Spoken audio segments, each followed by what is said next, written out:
Thank you. And we'll now move into the January 20th school board meeting. Call this meeting to order. Please rise for the pledge.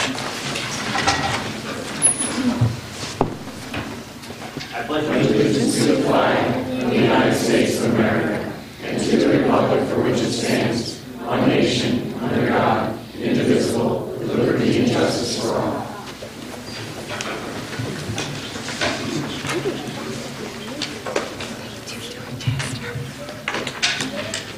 By way of announcements, the public is hereby advised that the audio and video recording of this meeting for the purposes of rebroadcasting. I'd also like to announce that there was an executive session held on January 13th for matters of personnel.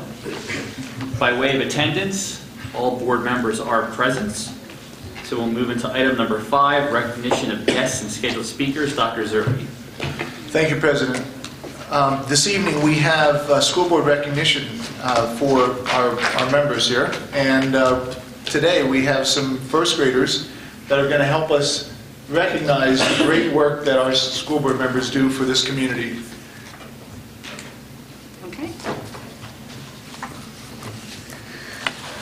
Okay, as Dr. Zerbe mentioned, this month is designated as School Board Recognition Month, and we have our first grade students here tonight to help us honor our board for their service to the Methacton School District and our entire Methacton community. So first I'd like to introduce them to you, so please welcome Sidney Roberto, who is a first grader at Arrowhead Elementary School.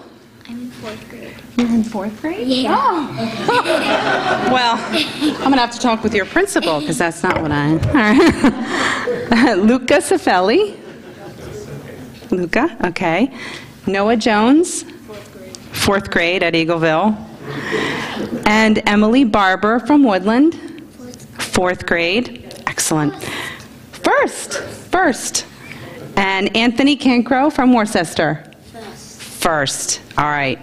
So they'll be assisting me with the distribution of certificates in recognition of our board members. So we'll begin with S. Christian Nascimento, who is our school board president. If you could please stand. Okay. And right up the front here. You can stay there. She'll stay here. Thank you very much.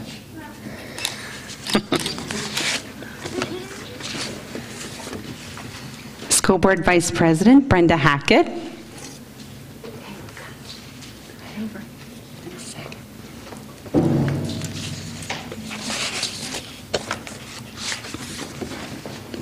School Board Director Kathleen Barone.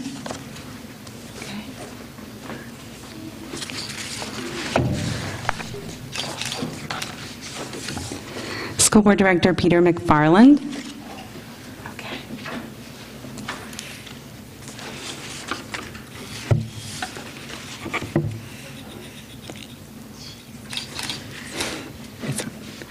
School Board Director Gregory Pelicano.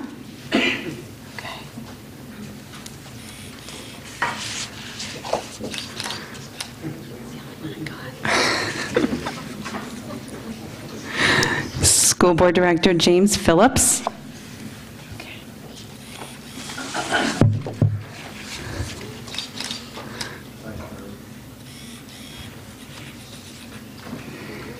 School Board Director Herb Roth III.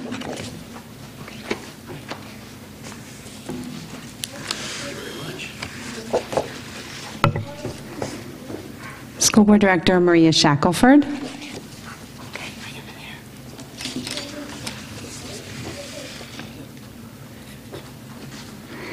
And School Board Director Kim Woodring.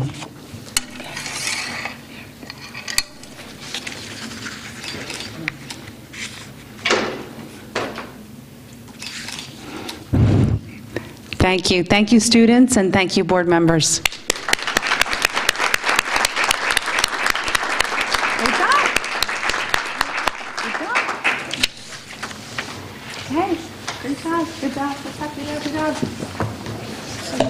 Thank you, kids. Dr. Zerbe?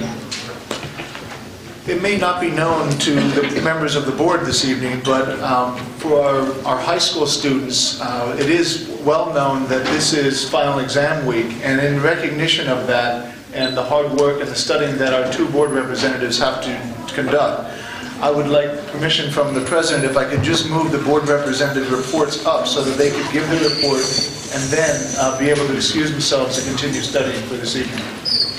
I think we can accommodate tonight. Please. NHS is planning a committee within itself to create a district-wide fundraiser. We're planning on collecting books, shoes, glasses, or food and distribute them to local orphanages. And I think at an earlier board meeting, there was a presentation where Arcola is not reaching their education standards in math. So NHS members are planning to tutor 7th and 8th graders, and we're also going to tutor students in Skyview and the elementary schools. The high school recently opened a writing lab where students help other students in writing essays, and the class of 2015 is preparing for the senior banquet, which will be held on January 29th at Normandy Farms. The Warrior Performance Group just hosted a free showing of their celebration performance for Dr. Martin Luther King Jr.'s birthday. The performance highlighted the Dr. King's legacy and ideals. As for the sports, Methacton, the winter season is in full swing with districts and states coming quickly. The girls swim team has qualified for districts, and states is coming up for them as well if they qualify, and they're also hoping to get the Pac-10 title. Girls indoor track is going well, with a few girls projected to attend nationals. Boys basketball team is having an amazing season with their record of 14-2. They're aiming for states again this year. And the cheerleading team is not only aiming for states, but are going to states this Friday and will compete there. Methacton just hosted a Spirit Day, or Day of Giving, in support of Anthony Flick, the survivor of the Souderton shooting. This included students dressing in blue, and there were a fundraiser during lunches where they sold bracelets or lollipops, and the money was going to go to people affected by the shooting. And to give a look into the future, they decided that prom will be held on April 24th at Franklin Commons this year. This concludes our report. Thank you. Thank you for that report. I think the sports are always impressive, but it's really impressive how our students go above and beyond. Not just the fundraiser for the Southern student, but also the tutoring of the younger kids. So we really, really appreciate that, and we appreciate your service here. Thank you. Now go study. Thank you. The next item on the agenda item 5.2, comprehensive plan. Ms. Katona? As Ms. Katona is coming to the podium, we're going to, just give me a minute or two, but we're going to ask the board members to take seats in the audience. This presentation will be followed by a presentation item 5.3, enrollment study. So we'll remain in our seats for both of those presentations. We ask that you remember that this comprehensive plan is just a step along the process for a greater strategic planning process that will take into consideration not only the work that was done by me in my entry plan, but also the work that was done internally in the district as part of this district-wide comprehensive plan, but will then encompass a more extensive conversation and inclusion of the public as part of this larger strategic plan that Mr. Nascimento brought forward as part of the reorganization meeting back in December. So I just want you to know that our curriculum department, along with our teachers and our Act 48 committee, have been working over the last several months to put this plan together. And Ms. Katona is here to share it with you this evening. Please take seats in the audience. Thank you.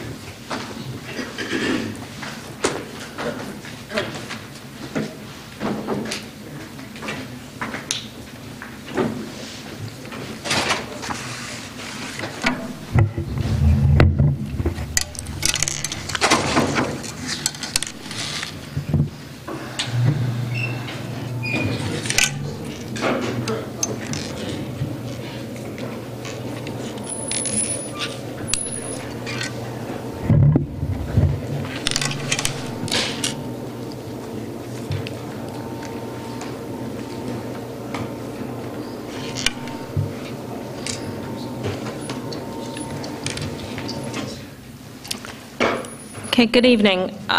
This presentation is meant to provide a general overview to our district's comprehensive plan.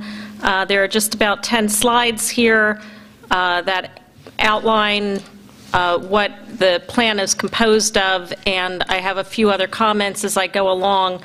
As Dr. Zerbe said, following this, you'll then have the next presentation, so then if you have questions after you go back to your seats at that point, I'd certainly be happy to entertain them. The state's comprehensive plan addresses the main contributors to and components of student learning across all grade levels. Working through the plan, we reflected on educational practices and opportunities from K to 12.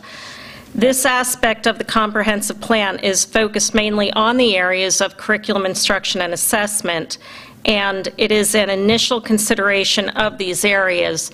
As Dr. Zerbe just mentioned, we will work on a district strategic planning process that will necessitate additional community involvement, and will consider information presented here in conjunction with other components that comprise the educational experience. So this first slide provides you with some key dates surrounding the plan. The first bullet there about the extension, just to note, originally these plans for Phase 3 districts, which includes Methacton, were due in November of 2014. However, last year, given the transition in central administration, such as with the superintendent and in my office, we asked for and were granted an extension, and so now we are able to submit the plan at the end of February.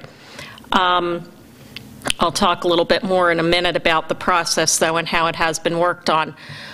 We provided an overview of this plan for the Education Committee earlier this month. Last week, we presented the plan to the Act 48 Committee. The Act 48 Committee members went through it, read through, and had some different questions, and we considered those as we moved ahead. I am presenting the overview here tonight in terms of the components of the plan. Tomorrow, the plan will be posted in its entirety to our website for public viewing for 28 days, during which time the general public will be able to go on, view it, and if they have questions or comments, they will be able to provide those. We will then be seeking board approval of the comprehensive plan at our February meeting, and we will be submitting it to PDE by February 27th.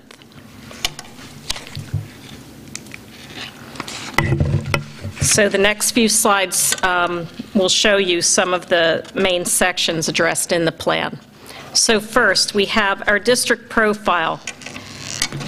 In the district profile, we had to consider these particular areas that you see in front of you, our district's demographics, the planning process itself, and in that case, over a year ago, in December 2013, with Peggy Bonder working in the curriculum office, she led our district and building administrators as they began to contribute some of the necessary information for the plan, specifically with Section 2, which you will see coming up, Core Foundations.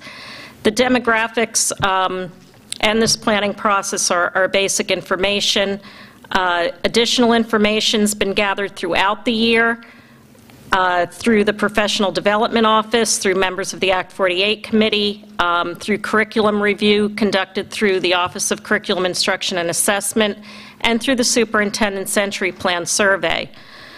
The mission, vision, and shared values that appear in the plan are the same mission, vision, and shared values as currently appear on our website. We did not change these. Looking at the wording, looking at other districts' missions and visions, etc., they really seem to encompass much of what is expected. This is certainly an area when we do get into the strategic planning process across the board, if people decide they want to take another look at these, we can certainly do that at this time, but we did not change those in any way for this. The educational community, this section includes information from our website, but in addition, we've incorporated district data portfolio information, as well as some of the results of Dr. Zerbe's community survey. When the Act 48 committee reviewed the plan, this was one of the areas that they really gave a lot of feedback on, and so what you will see in the plan when it is posted reflects a lot of that feedback. And then the planning committee is comprised of the Act 48 committee, as well as administrators and some other teachers and contributors to this plan. There are very specific guidelines in terms of who needs to be on that committee, and Peggy was sure to have the correct people accordingly. This is the heart of the comprehensive plan as far as the state goes with this. All of the questions under the first 4 bullets reference the district's standing in regard to how well we are mapped and aligned with state expectations for each of these bullets. As required, we answered questions for grade level bands of K2, 3-5, 6-8, and 9-12. And for each of those, we had to identify whether the mapping and the alignment was non-existent, was in need of improvement, was developing, or accomplished. In terms of mapping, that basically means if we are connected with the standards, the current standards as we need to be, and then alignment if we are really, in terms of K to 12, if we are complete in that way as well. We found a variety of areas. In some places, we had some areas that we had to say non-existent or developing. Some of the ones that were non-existent, it simply is not a part of our system and isn't required, and so we don't have those. And in other cases, we may need to return and work on some of those areas. But many were in the developing stage. We provided explanations for any that were non-existent or in need of improvement. And we then followed a similar process for the next few bullets: of safe and supportive schools, material and resources, and professional education. The special education part of the comprehensive plan was submitted in spring of 2014. You may have noticed that we just jumped from Section 2 to Section 4, and that's because Section 3 is called Assurances and was submitted as part of the special education plan in May, so that part was already presented.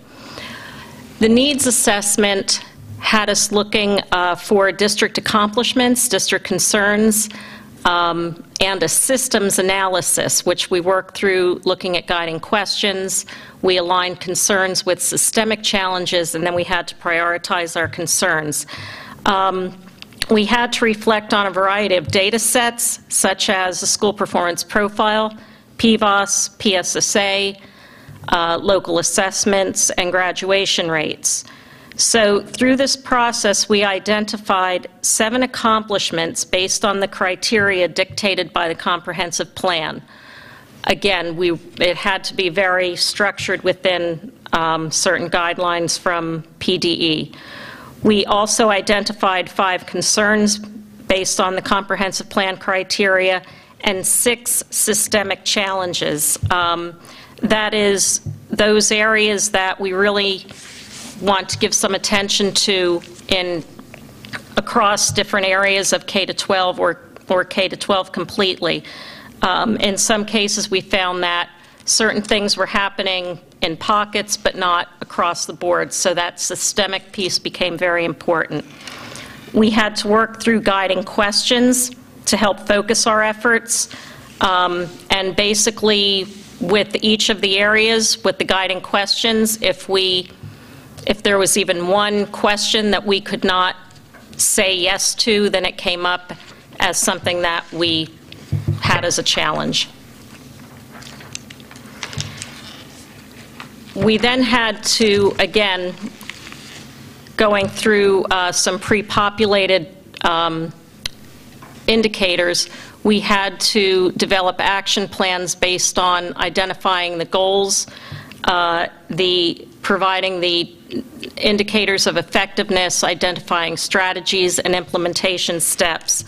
And many of the strategies that you will see in the posted plan are ones that we pulled directly from PDE, from a list of approved strategies. Some others are based on district strategies. Our implementation steps are going to be, they are going to be within a time frame between July 1st, 2015 and June 30th, 2018. That is consistent within the 3 years, the 3-year dates for the comprehensive plan. And then, again, following the posting of the plan, the board approval, and the submission to PDE at the end of February, we will work in continuing to address the areas of concern as noted in the plan. We will update the plan at different points as we make progress toward addressing our areas of need and align the information with the district's strategic planning process. And then, of course, we will also begin working on the strategic plan designed to align with the objectives and goals set forth in the superintendent's entry plan. So, again, tomorrow the plan itself will be displayed on our website. This is just to give everybody an idea of some of the areas that they will be looking at when they get to that plan. And that's all I have. So one of the things that one of the items and the reasons why the plan is placed on our website, and it's placed for 30 days, is so that people can comment on the plans. Mary's going to be working with Angela to make sure that there's a spot on the website where we can take comments on the plan, and certainly that's an opportunity for you as well as board members, either through that mechanism or through emails directly to Mary and myself. We can take any comments relative that you might have on the plan. But that ends our presentation on the comprehensive plan. And I would like to now, if I so may, introduce Charlie Waters. Charlie Waters is with Pennsylvania Economy League. Charlie and Susan Baker, both from the Pennsylvania Economy League, are here this evening to present to the Methacton Board of School Directors their presentation on the work that they've done relative to an enrollment study. So they've conducted, as requested by the board, a 10-year enrollment study, and this evening we are having the first presentation of that information for your consideration. Mr. Waters?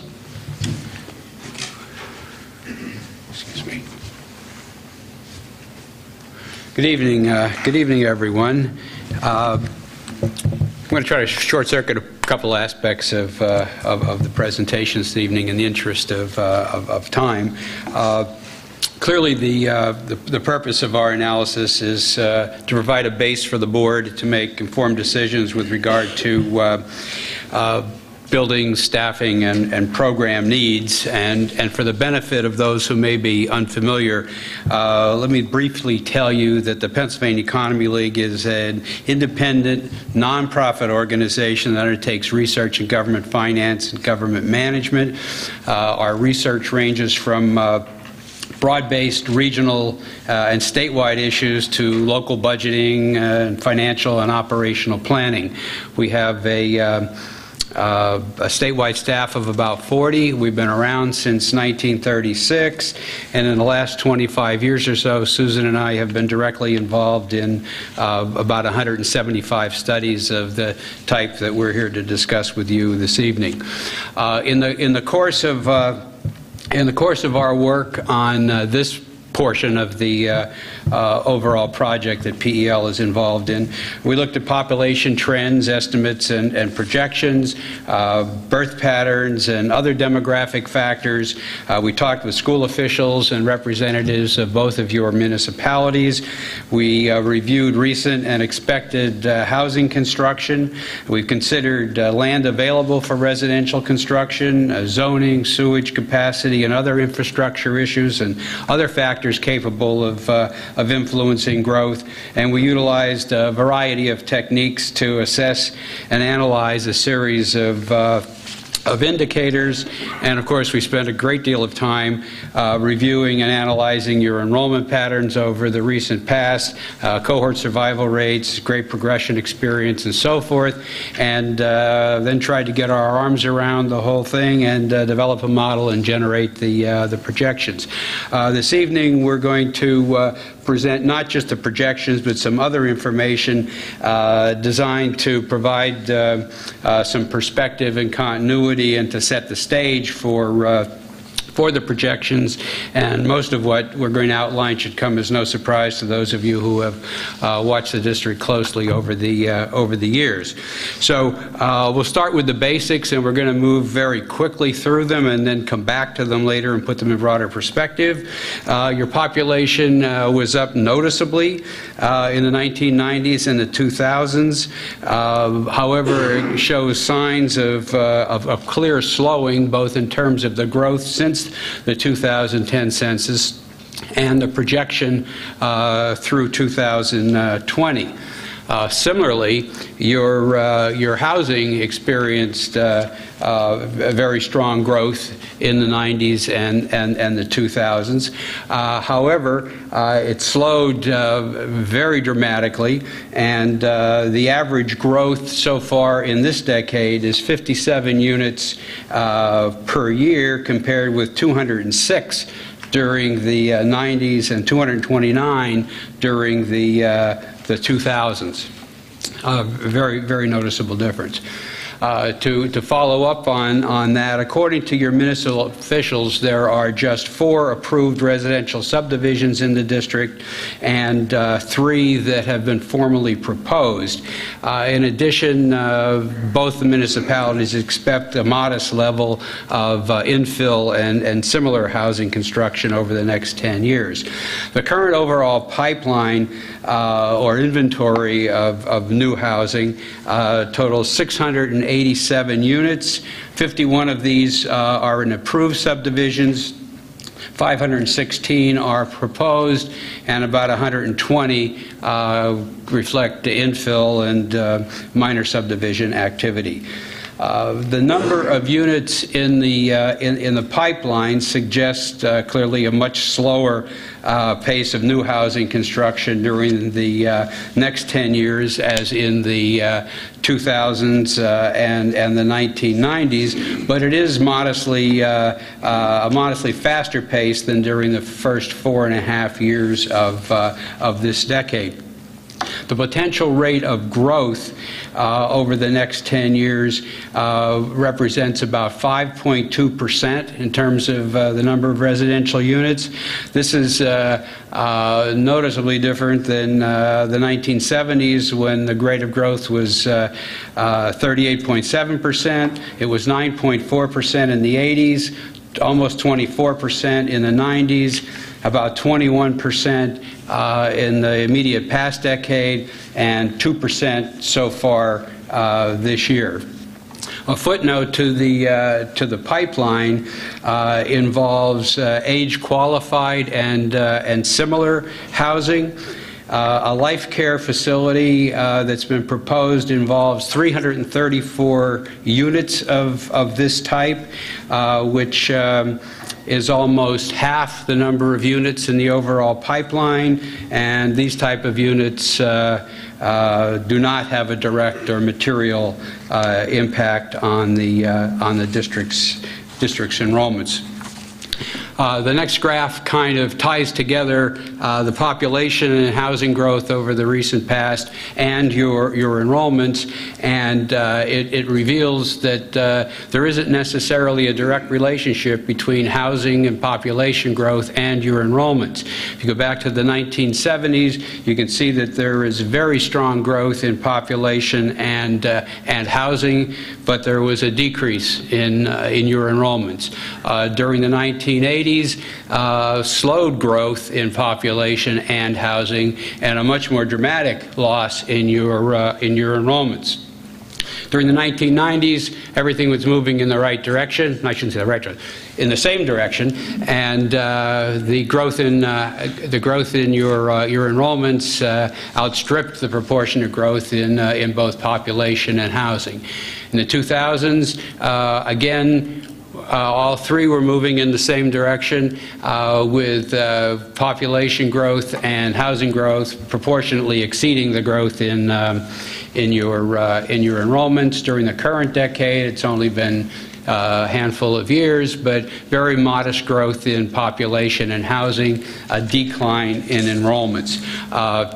In view of this, and of course other factors, it's clear that your enrollments over the next 10 years will be more dependent on recent and future births, migration patterns, the age composition of the child population, the role of non-public schools, and so forth, than it will on purely population change or housing change.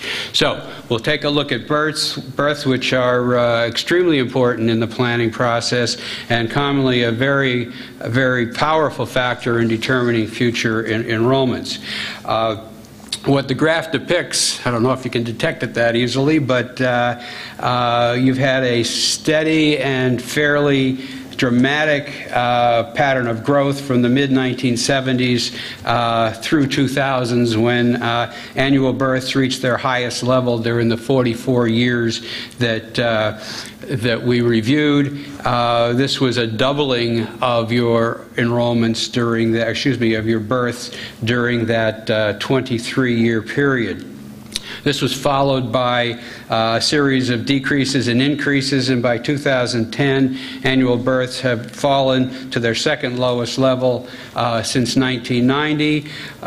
In 2011, we had a slight rise. In 2012, a decline, and another drop in 2013 to the third lowest level since 1990. So overall, in the past 13 years, your births have declined by 94 or 25% after experiencing that rise of almost 200 during the preceding 23 years. Now, this graphic kind of pulls a variety of things together, births and migration and housing patterns and non-public enrollments and so forth, and depicts the number of public school children generated on average by each housing unit. Back in 1970, each housing unit produced 0.851 public school children. 3 years later, or 3 decades later, that was down to 0.366. In 2000, it bounced up to 0.449. It declined in 2010 and declined again in the current school year. So right now, your housing units are generating well under 1/2 the number of public school pupils as they did back in 1970. So this all comes together with your enrollments, and we're going to take a look at the historical and the projected enrollments using several graphs. But it's very important to recognize before you zero in on the enrollments that these figures are based on October 1st counts of each year as provided by the district, and they include all regular classroom pupils plus district children in the half-day and full-day programs offered by the North Monaco Technical Career Center.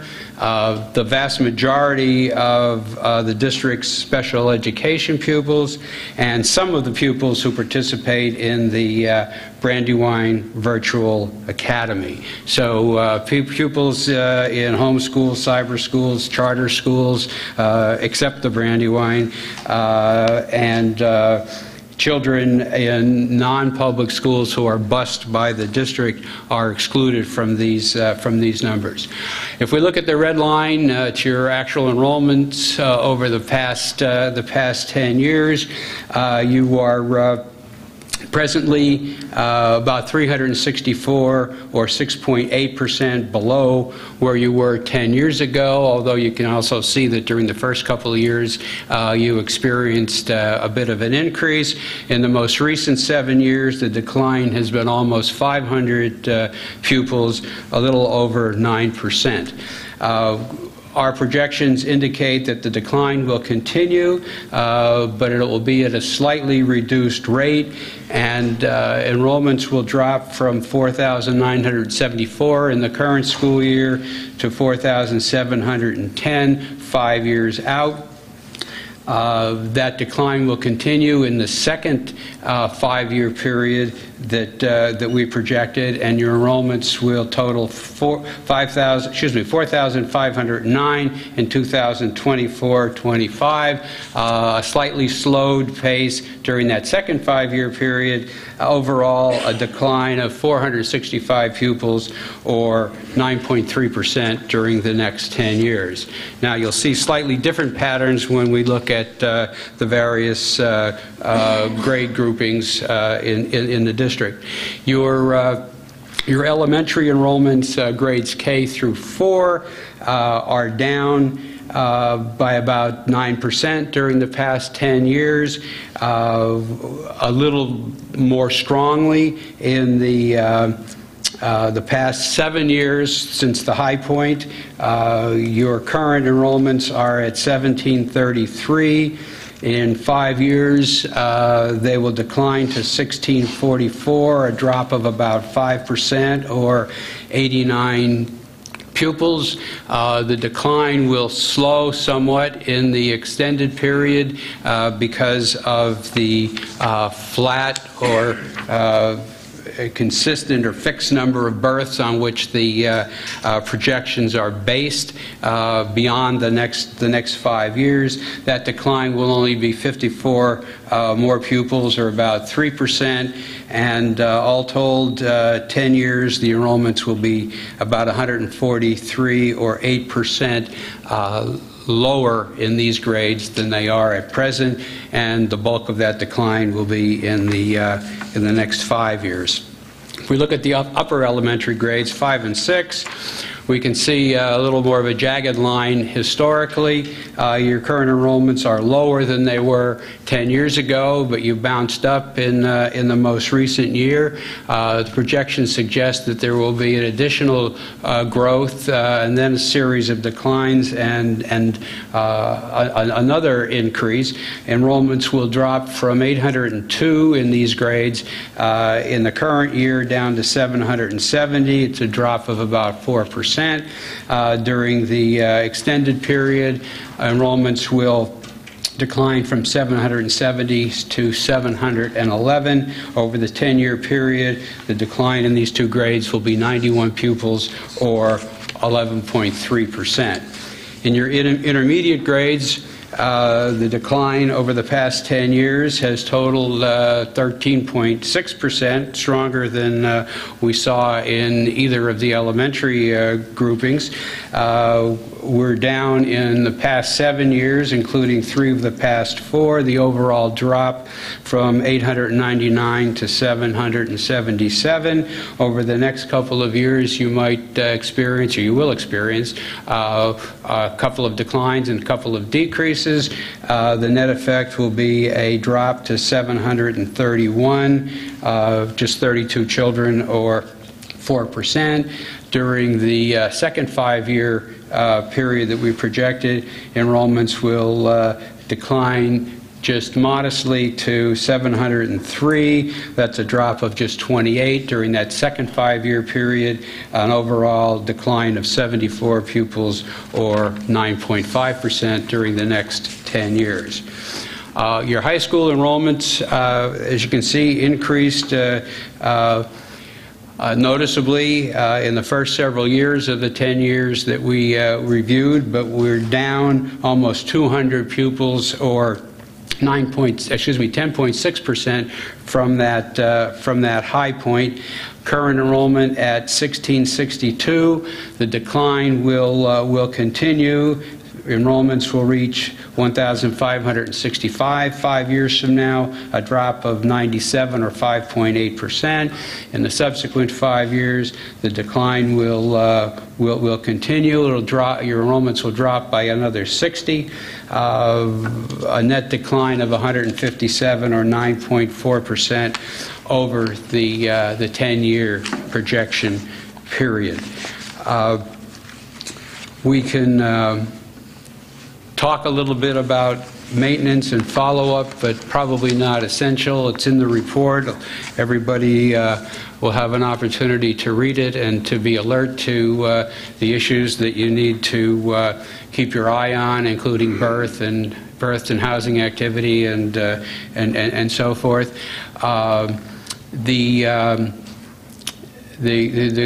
The message we'd like to leave you with, other than the facts that you just saw, are that based on our experience, the indicators that we used, the techniques that we relied on, and our track record, we think these figures will serve you well in your short and long-term planning for buildings, staffing, and operations. And with that, be happy to respond to any of your questions or comments, observations, whatever's appropriate. Yeah, let's go back to this.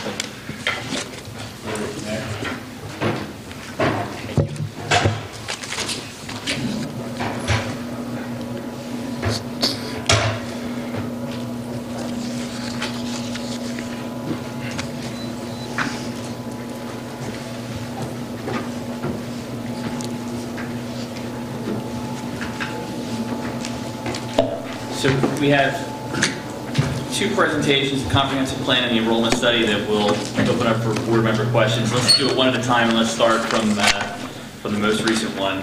So let's focus on the enrollment study now. Any questions or comments, queries for our friends from the Pennsylvania Economic League? Mr. Pellicano. Yes, thank you, Mr. Wooders, for the presentation. Could you just comment on any information you might have on the accuracy, a little bit more with respect to the extended projections, and how that, what new methods you use there, what type of information you've had historically to see, how has those things held up over time?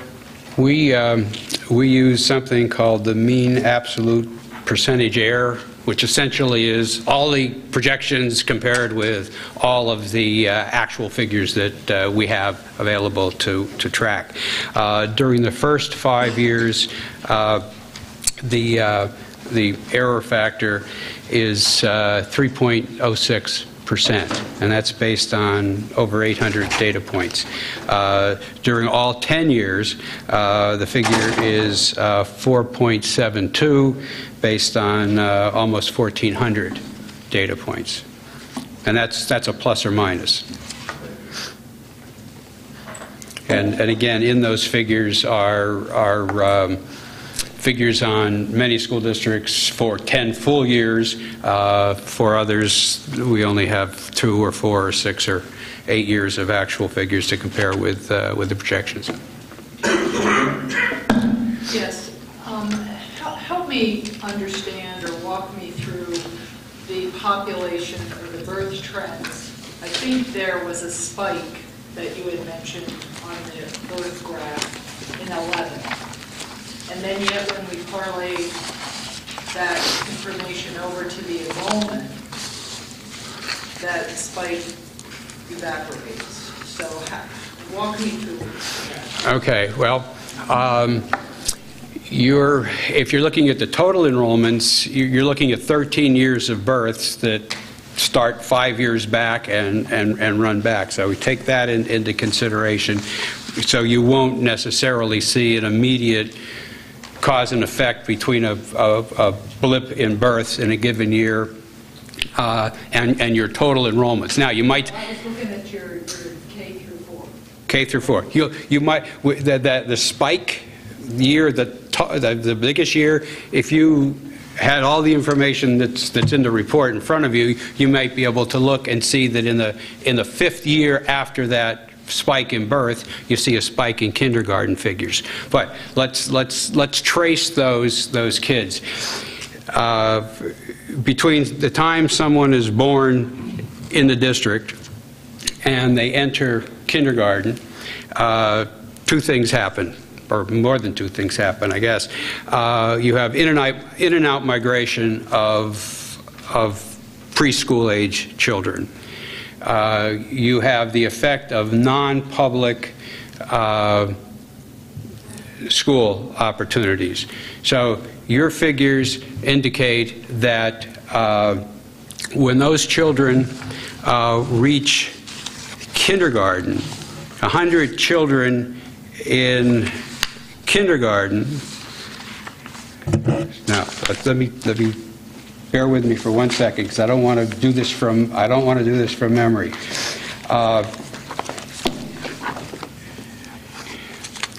100 children born in the district, on average, 80-some end up in kindergarten.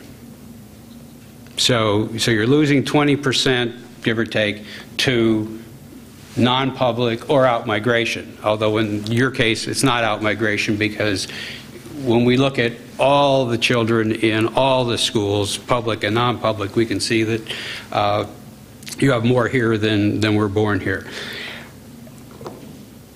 Even though you're losing some of those 100 children in kindergarten, you're gaining most of them back in first grade.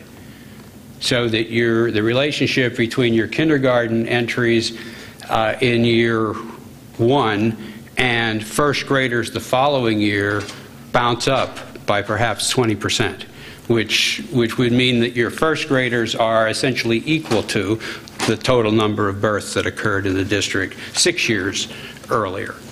So, do those births get diluted a bit because of the non-publics? Yes, in kindergarten. No, by the time they get to first grade. But then as they move through the system, they will either expand or contract based on the grade progression experience throughout the district. And what we see is that you have a positive grade progression experience in the elementary grades. The K4 grades, largely on the strength of that first grade, which is 20% higher than the kindergarten was in the prior year. The other elementary grades are not as strong. When you move into the upper elementary, it's kind of a neutral in migration. When you move into the grade 7 and 8, it's actually borderline in terms of, it's neutral, let's call it neutral, and at the high school level, it's kind of a mix of net in-migration, net out-migration, not a great gain at that level. Your biggest gain from year to year is obviously in first grade. So you have your births, you filter those through the cohort survival rate, the kindergarten entries versus births, and then you build on that kindergarten number with the grade progression experience of first to second to third to fourth to fifth. And does that answer your question? I think does that? I guess simply put, when there's a spike in 11, I guess I expected to see in whatever, fourth, fifth, however that correlates with the age of the child in that year, that same spike. Well, and you will if you look at one of the long tables in the report, table 5.2, for example, which has every grade for every year, and then you can isolate a particular grade. But when you're looking at K through 4, it's 5 grades, and so it's being diluted. Other questions? Mr. McFarland? Just curious, and I don't know if you went into that detail, but do you know what percentage of residents, pupils, or of student age go to other than public schools? Yes. And can also want a general statement in that, does the economy change that percent in any significant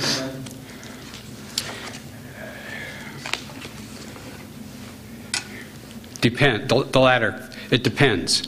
It depends on the nature of the non-public schools with whom you're competing. And the translation there, if we're talking about your non-publics being heavily skewed towards the $30,000 a year prep schools, yes, there can be an effect of the economy, and we have seen it in some districts.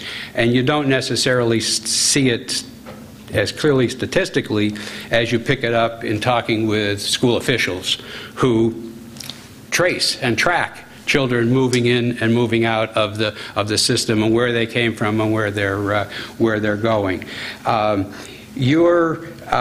Remember the definition of the public school children versus the non-public school children, and so what we're talking about here is the vast majority of school-age children that live in the district, but not 100% of them. In round figures, your market share is about 82% of the identified school-age children.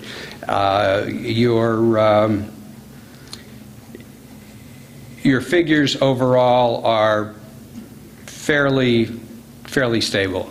So there's no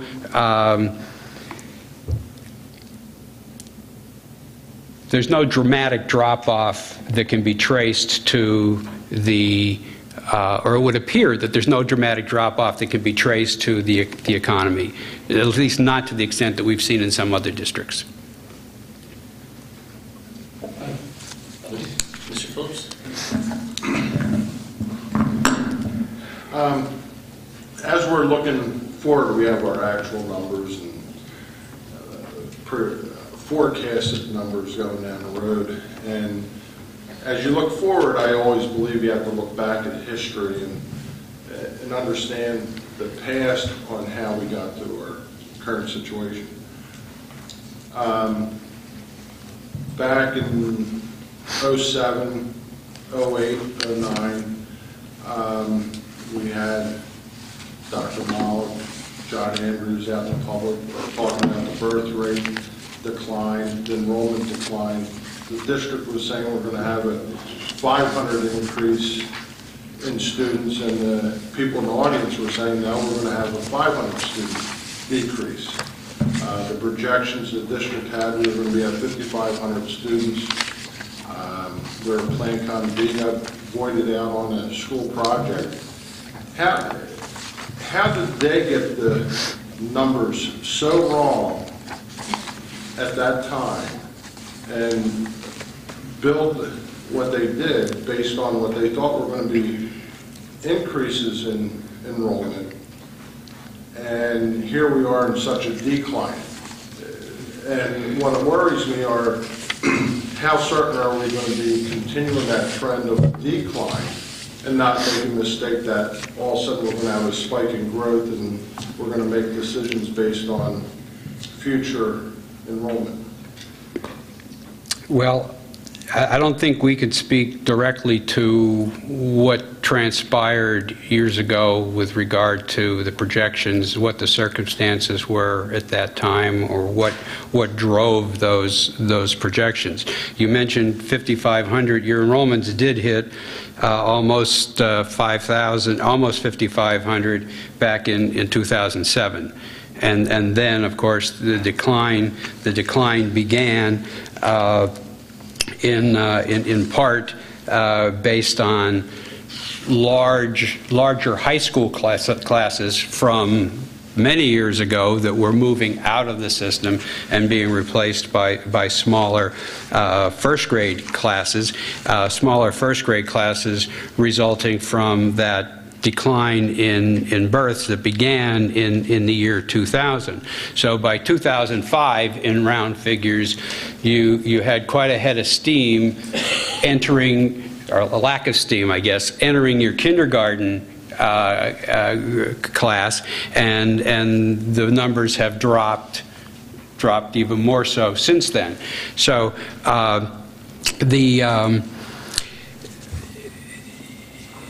there's no simple answer because we don't know what the nuts and bolts were of the previous projections.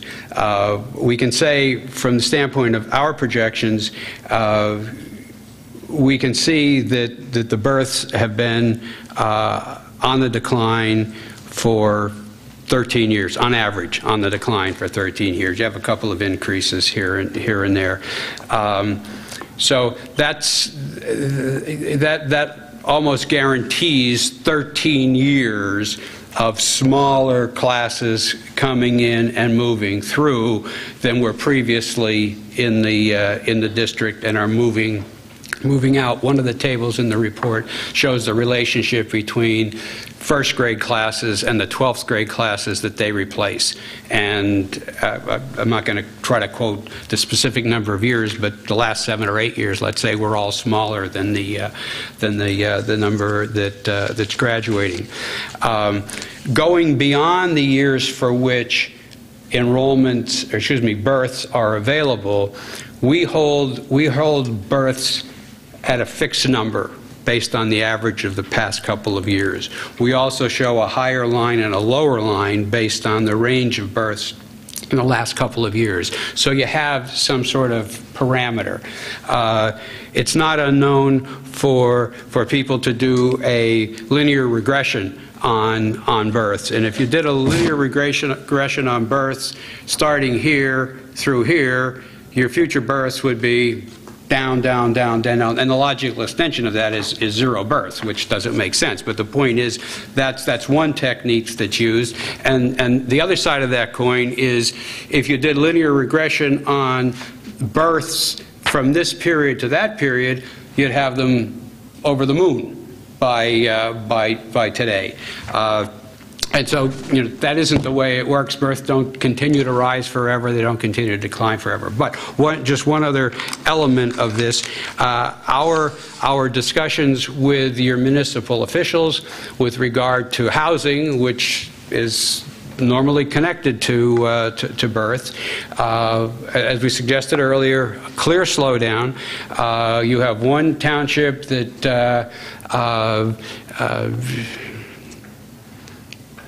doesn't throw their doors open to housing development. Let's put it that way, by their own admission. I was waiting to see how you were going to yeah, okay. It's very politic of you. Yeah, you have a 50-50 chance of guessing the right one. Anyway, and so there's not that much out there. We're working in a district not too far from here that has 4,000 housing units in its pipeline. You have 10% of that, barely.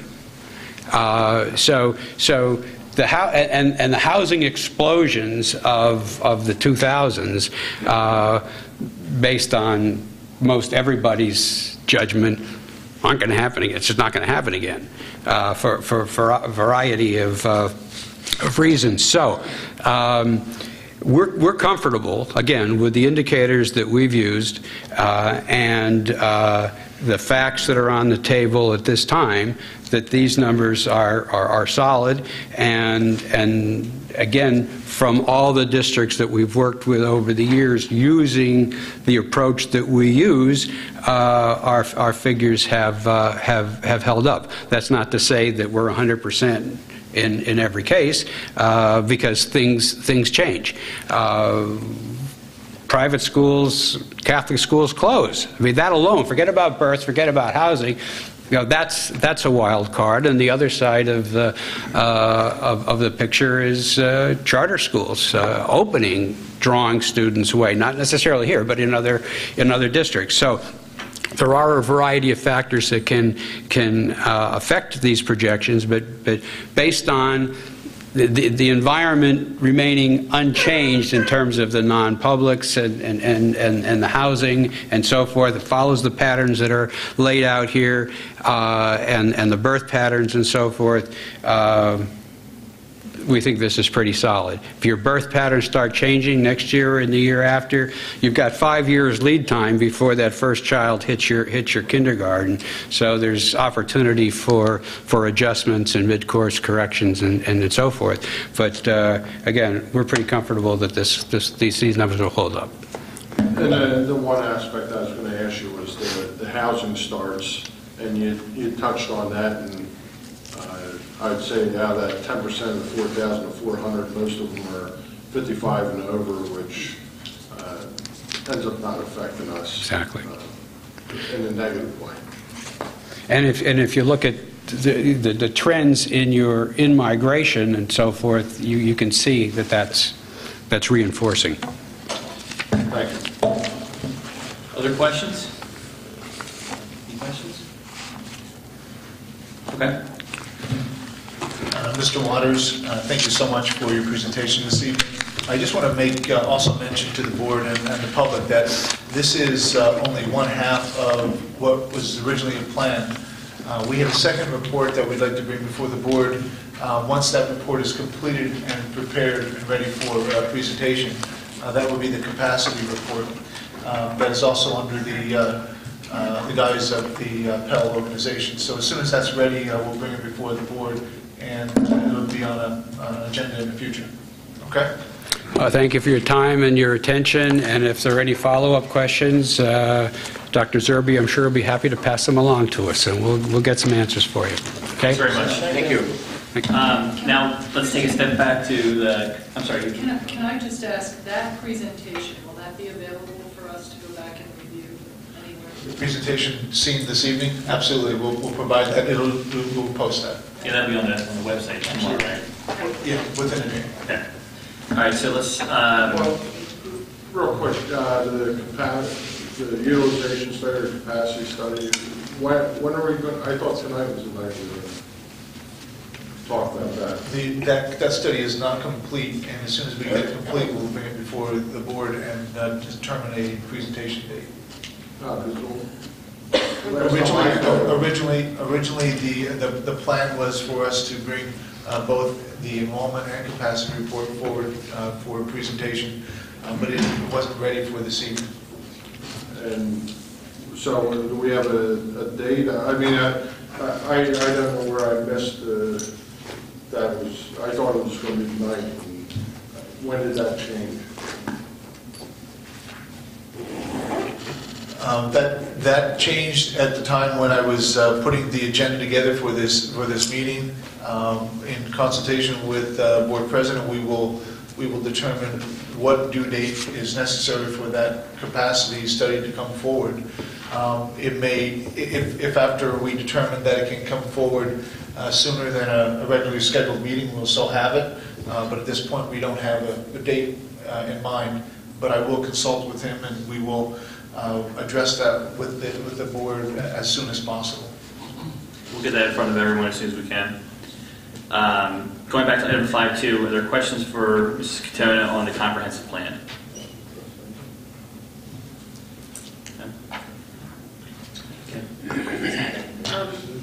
One of the issues you mentioned in developing the strategic plan was areas of concern that were highlighted as a result of the comprehensive plan being developed. Do you have any specific areas that you are focusing on, or is it just too big a project at this point to identify any?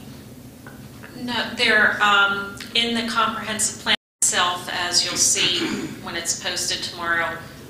The areas of concern are listed along with the goals that we need to accomplish. Most of them have to do with, again, the systemic challenges of ensuring things like alignment of curriculum K to 12, as opposed to perhaps just pockets.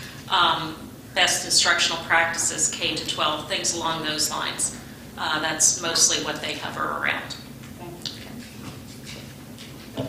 Any other questions in regard to the comprehensive plan? Okay. Moving on to reports, we've already heard from the student board representatives, so moving to 6.2 Finance Committee, Mr. Pelicano. Thank you, Mr. President. Finance Committee met twice over the last month. The first meeting occurred on December 18th, and this meeting was continued on January 13th. All members were present for both meetings. Several topics we went over. Just go over them briefly. We've set what we believe to be is a pretty good calendar, Finance Committee calendar of topics that we're going to be cycling through.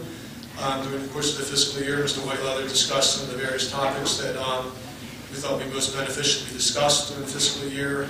So there'll be some standing agenda items, there'll be some ad hoc as we go through, there'll be some one-timers as well. So I think we all feel pretty good. It's a good start there, but we need to continue to change things as we see fit. We went through our monthly finance reports review process. This is a standard agenda item where the committee will review reports, various financial reports every month, prepared by Mr. Whiteleather. It's on the financial position of the district. I just want to mention there's been some really good progress that's made over the last couple months, in particular, coming up with some new formats, and we feel really good about it. It's going to help us with our monitoring purposes. In that discussion also was a discussion about some budget transfers with Mr. Whiteleather's getting back to us on some information on that. On the athletic field improvement project financing, Mr. Whiteleather indicated that we expect to receive the bond proceeds by the end of January and will likely maintain all these funds in one account. There was a discussion about a need to ring fence the $1.5 million of the bond proceeds that won't be allocated to the project, and there was also some discussion around possible need because of cash flow projections to manage this process closely, and I think the board's already made some requests working with the administration to make sure we're aware of all expenditures associated with the project. Next item was the North Monaco Tech Center bond refinancing. Mr. Whiteleather informed us the committee the bond refinancing the Tech Center was undertaking and asked for our approval with respect to that and our portion of that refinancing, which the board, the committee unanimously agreed to it. That refinancing, the total savings to the district is expected to be about $56,000 over the life of the bond. Next item was the 2015-2016 budget development status update and draft review. Mr. Whiteleather went over a slide deck giving a status. I think overall good progress is being made. It's early on, but a lot more information and a lot more work to be done in the coming months. The key item that was discussed at the meeting, though, was a recommendation of the Finance Committee with respect to seeking exceptions to the Act 1 index, and the Finance Committee unanimously is recommending to the full board that we adopt a resolution to limit any potential tax increase to the Act 1 index right now. I think there's a resolution coming on that as well. One other thing, positive information with respect to the district's financial position. We got a Moody's credit upgrade, so congratulations to the team on that. We discussed a little bit with respect to some of the information as to why that occurred. We were at a negative rating before. Now we've moved to a AA2 general obligation rating, which would affect our outstanding debt. So basically, Moody's indicated that the upgrade was related to our improved financial position and operations, which is a positive for the district. So congratulations to the district on that. I commend them. So that is the key items for the Finance Committee, and that concludes my report. Thank you. Property Committee, Mr. Phillips. Good evening. A lot to go over, and start with the ESCO. This past week, took a ride up the Panther Valley to look at some of Snyder Electric work that they did with the ESCO on how that district utilized their study and implementing cost-effective work to their infrastructure as far as utilities. We'll be sending out in the board packet information on for the board to look at for our next meeting. Also, at our property committee meeting this morning, we discussed the owner's representation. The property committee will be recommending that we do not engage to hire a third-party owner's rep for the high school field project. The history of it is we prepared to distribute and assess responses from an RFP. Excuse me, I'm reading from my phone, which the screen's all cracked. So, for owner's rep service about 8 months ago, we received 5 proposals and 3 firms were interviewed. The property committee brought forward a recommendation and associated cost of $120,000 to the entire board. The item was sent back to the committee with no further action taken by the board or the committee. It was during our 3rd construction bid preparation process where we determined that we did not need an owner's rep. The committee agreed that an in-house person with construction project management experience could act as an owner's rep. The layers of oversight in this project will be sufficient. Those layers include general contractor. As our owner's rep, we're going to use Mark Fretz, our facilities director, and he'll be basically on site, and I'll get into that in a little bit. Dave Horn from Architera, who will be there through the course of the project weekly for updates and to see how things are going and overseeing it, including, let's see, progress.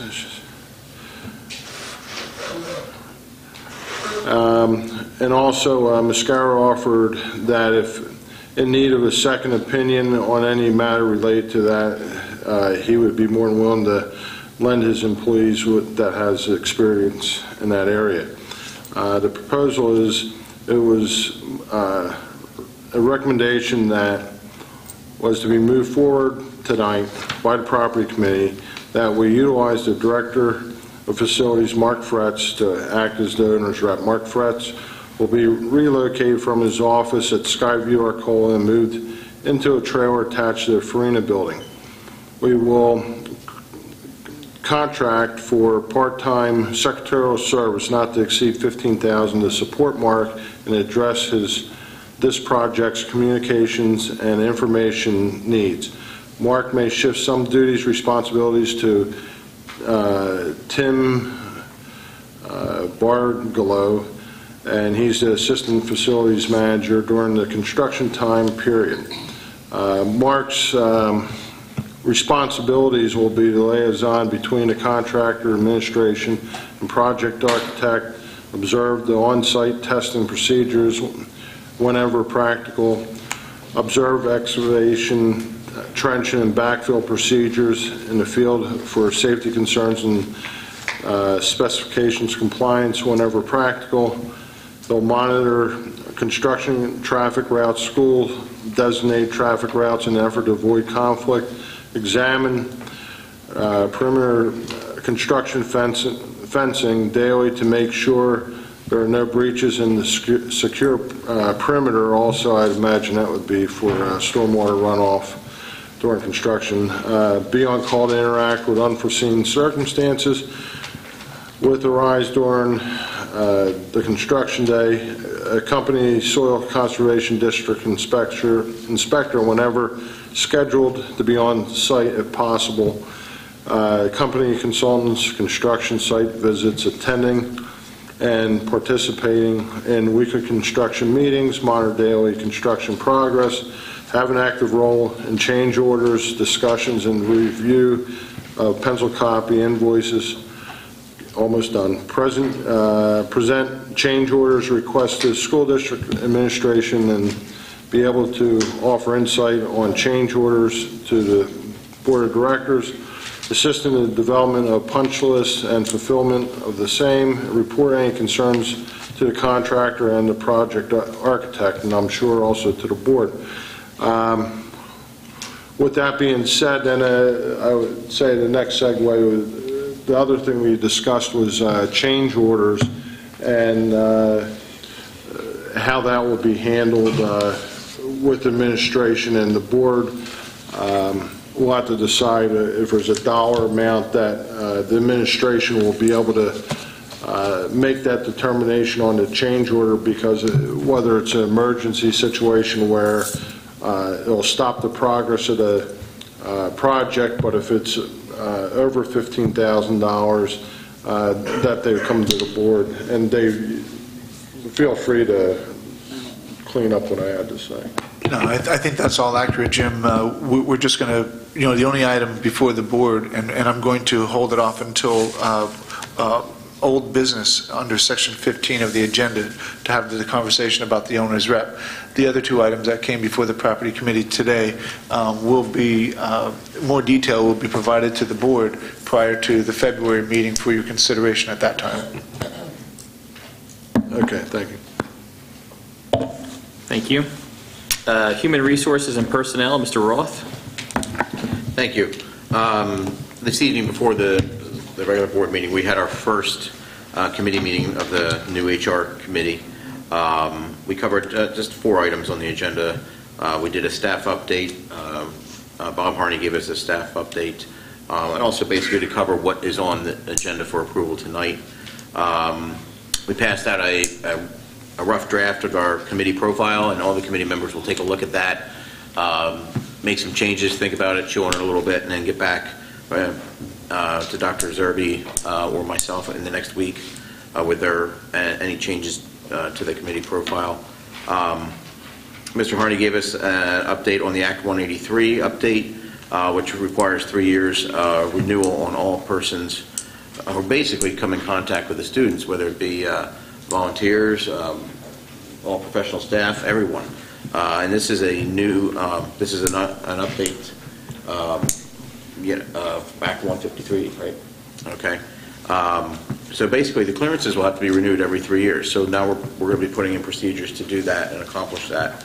Act 168 is another act that Mr. Harney reviewed with us. Basically, getting full and proper references for hires, for new hires, and we now are putting procedures in place for that. And again, that's statewide.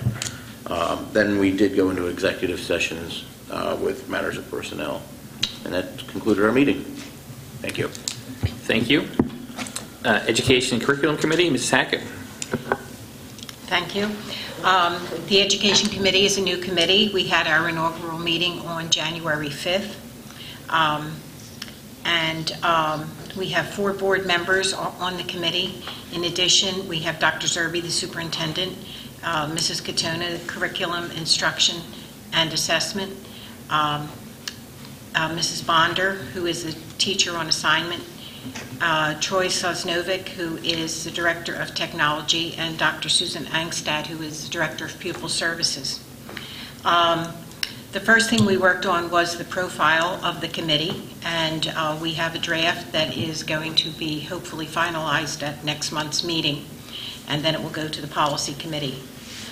We had our first peek at the comprehensive plan that was presented here tonight, and we will be meeting monthly. Next meeting is early in February. Thank you. Thank you. Communications and Community Relations, Mr. McFarland. Thank you. The Communications and Community Relations Committee is also new. Consists of myself, Mr. Phillips, and Mrs. Barone, along with Mrs. Lynch and Dr. Zerbe. We issued our first board update in late December. It received some very positive feedback, at least for me and for other committee members. And it's going to continue as we intended on a monthly basis, with the next issue tentatively scheduled for January 26th. We are looking at new items for our next issue, including an update for the wider public on the Fields project, some mention of other elements in the enrollment study, just to remind people about that publication and its existence on the website. So we'll be developing that, and I'll be sending that to the board for a preview before we publish it early next week. One of the challenges we have in issuing the board update, and Mrs. Lynch has worked on this, is to reach the residents of the townships who don't have children in the schools. We don't have email addresses for many of them. We did reach out, or Mrs. Lynch did, to the Lower Providence Township, and they have put a link to the update on their face page on their website. We'll do the same thing with Worcester. And also, at some point, sooner rather than later, add on the board update or even on the website an opportunity for interested parties to submit their email in order to receive the updates on a regular basis. So that's something we're still working on, but we intend to pursue that to try to reach as many constituents in the district as possible. We also talked about a couple of other things that we think we want to develop, and had an initial discussion about some local meetings, and I'm going to ask Mrs. Barone to talk a bit about what we're developing in that regard. Okay, thank you. I'm going to just hand out these sheets if you just want to take a quick review to look at. But this is something that we are trying to work on just in the preliminary decision making. But what we want to start to do is work on hosting coffee chats with the school board. So the idea is that we would have 2 to 3 school board directors that would be at these meetings with community members of whichever venue that we go to. There'll be informal conversations. These will by no means be decision-making meetings. This is going to be informational only. There'll be predetermined topics of interest that might be affecting the school district and the school board that will determine, obviously, before we have these and post whatever that subject would be, so people can come prepared as well as we can. And as I said, it'll be quarterly. Each session will probably be about 90 minutes each, just so that we have enough time to share the information and potentially any questions, concerns, comments that might come up as we do this. The times will vary depending on the location, so it could be daytime, morning chats, could be afternoon, could be evening, whatever works for whichever venue that we're going to be in at that time. And the location will also vary. We're going to try to move it around the district a bit so that we stay within the boundaries, of course, but hopefully so that we can reach as many people as possible that may be interested in something that we're doing. Basically the idea, the reason that we want to do this is because just like we started this communications committee and community relations, we're very interested as a board of reaching out and getting communication lines open to the public, to the community at large. So we're hoping that this will be a way for people to, in an informal way, be able to spend more time on a topic. When we have our school board meetings, unfortunately, we can't always spend a ton of time that we may like to, so this would hopefully open up that opportunity for people. So this is really in the making. We're hoping to try to get this started in the near future, next month or so. I'm sure we will publicize this so that people will know where it's going to be happening when this does happen. And cost-wise, it really shouldn't cost us much, potentially the cost of coffee. So we are hopeful that this will be a positive outreach to the community. Thanks. Okay, thank you. We are still developing a format. As Mrs. Barone pointed out, there'll be no new information imparted at these meetings. There'll be no decisions made. It will merely be extending the information on what the board has already brought to the public.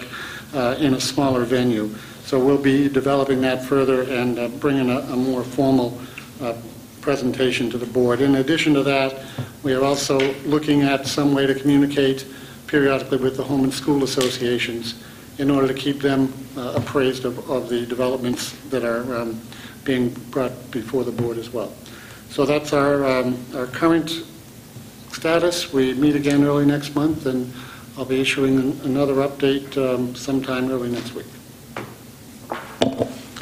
Policy Committee, Mrs. Woodring. Thank you.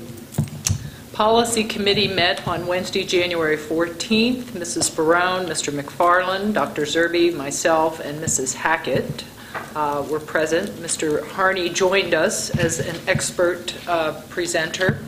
We had a very ambitious agenda, including over 20 policies. The outcome of that is 10 policies on the agenda tonight that Dr. Zerbe will probably explain in detail as we get to that agenda item.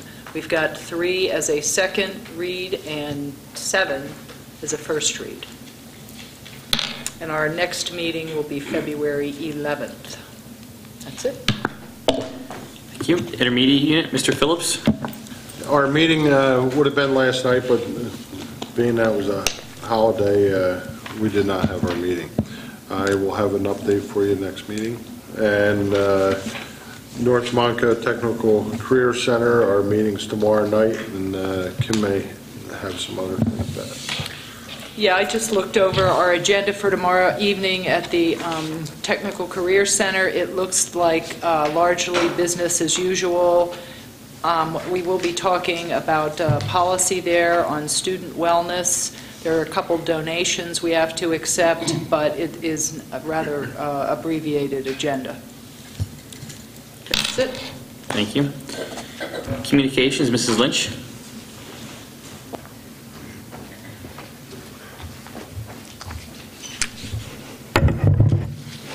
As part of our continued efforts to build partnerships within our community, Communications will work with Board Vice President Brenda Hackett and Methacton High School to launch a video speakers bureau with residents of Shenandoah.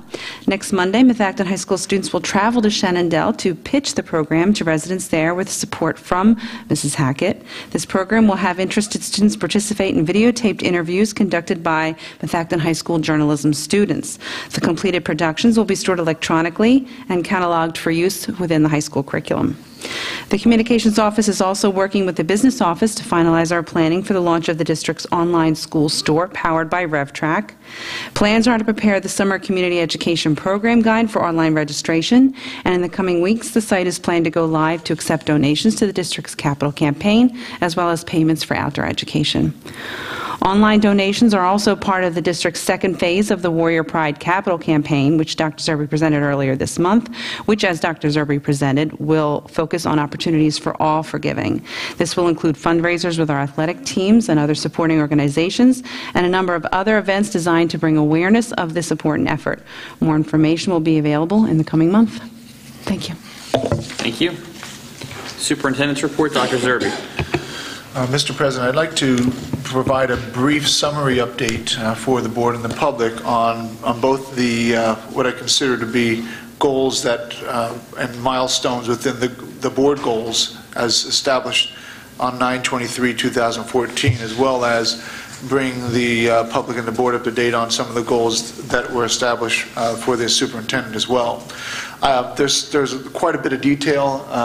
What I'll do is I'll just generalize and summarize and then provide that detail to you, and then after we concur that it is as accurate in the form that it's presented, we will post it as an update for the public to see on the website.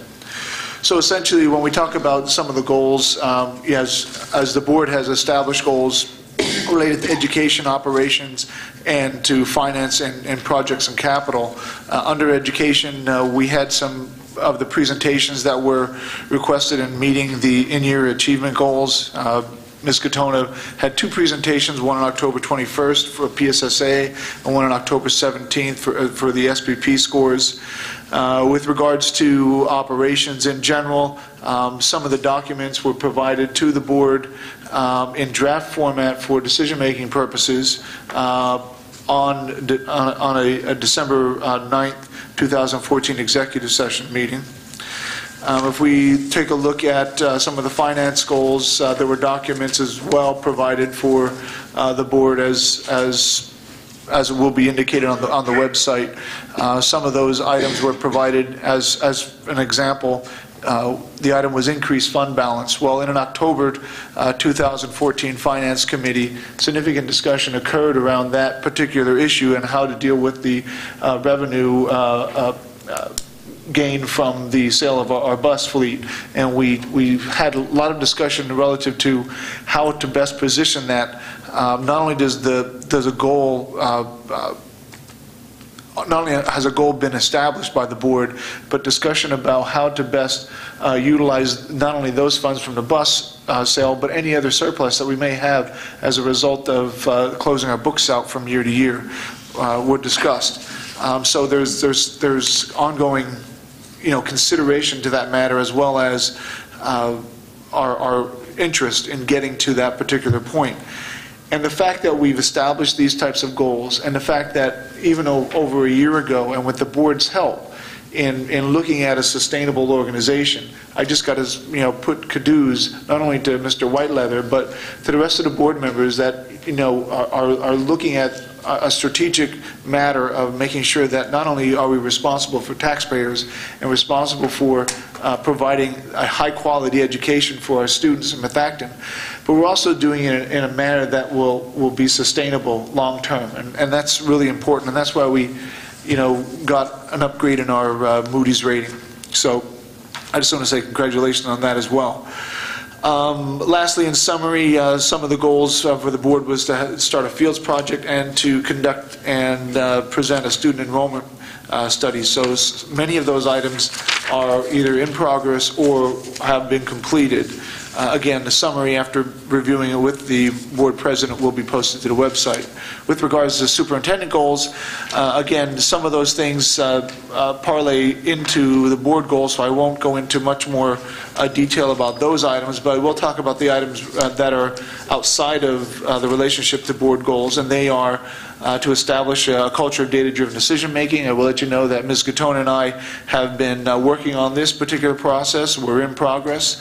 Part of it is to provide some professional development. We had one professional development seminar provided by the intermediate unit. We will have the specific date listed on the website. We intend to have another professional development session for administrators on data-driven decision-making prior to May 30th. We are implementing a book study. We have picked the book out. We have ordered the book. Ms. Gattone, do we have the book yet? Because it was done right before the holidays. It should be here within a week, right? Okay. So it should be here shortly. We will then start that book study. We'll also then work with that study guide in order to help us draw common language around using data to drive instructional and operational decision-making processes.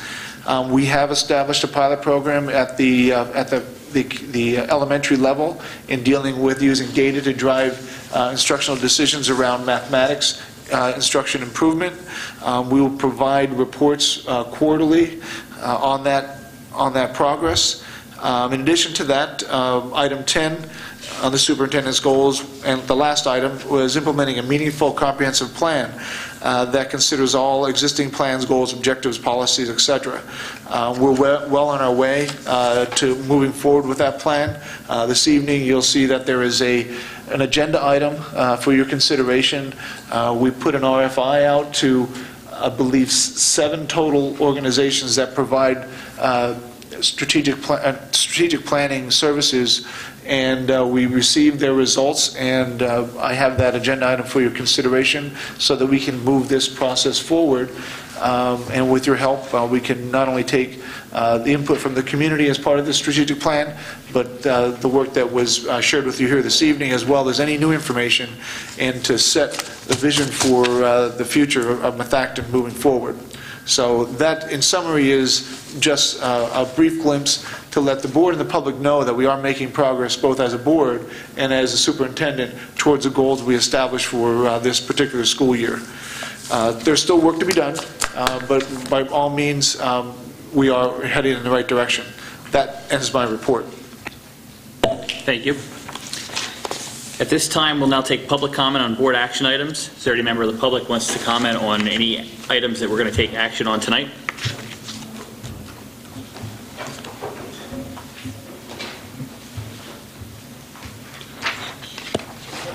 Joe Bickelman from Audubon. I just have a question on item 1011, number 2 and 3. There's 2 sick leaves being approved for bus drivers and who are no longer with the school district. The sick leaves are for the period of December 9th, 2013 through January 10th, 2014, and another one sick leave specified for the dates April 28th, 2014 to May 28th, 2014. And I just wanted some clarification on why that is being approved now, almost a year later. That's all.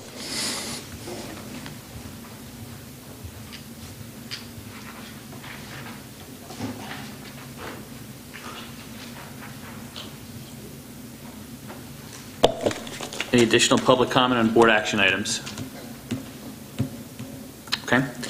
Moving on to item number 8, board meeting minutes. Does anybody want to take any of these separately before I? Okay. If not, then I'll ask for a motion to approve the board meeting minutes of the reorganization meeting held on December 2nd, 2014, the board meeting minutes of the work session and regular meeting combined held on December 2nd, 2014, and the board meeting minutes of the special meeting held on December 18th, 2014. Is there a motion? Ms. Woodring, is there a second? Mr. Pellicano, any discussion? Hearing none, all those in favor? Opposed? Unanimous? Moving on to fiscal items, Mr. Whiteleather. Thank you. A couple items on for this evening. First is your monthly list of bills on for your approval. The second item is our monthly treasurer's report for both the months of November and December. As you recall, we had our meeting early in December, thus the reason to have a combined treasurer's report for purposes of your approval this evening. 9.3 is utility bill audit as presented to Finance Committee in September with a recommendation to take to the full board for your approval this evening relative to a utility bill review. As you see there, if no savings are found, there is no fee charged to the district. Items 9.4 and 9.5 reflect a rehash of Mr. Pellicano's summary of the Finance Committee meeting as presented. Item 9.4 reflects the seeking of the board's approval to limit our tax increase to the index, which for 15-16 is 1.9%.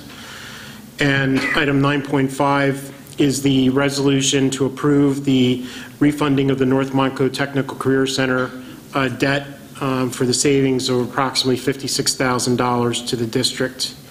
And that concludes my report for this evening. Thank you. Does anybody want to take any of these separately? Okay. Which one? 9.1, 9.3. Greg, what do you want to take separately? I have some questions on 9.1. Okay. All right, so 9.1 and 9.3. Anything else separate besides 1 and 3?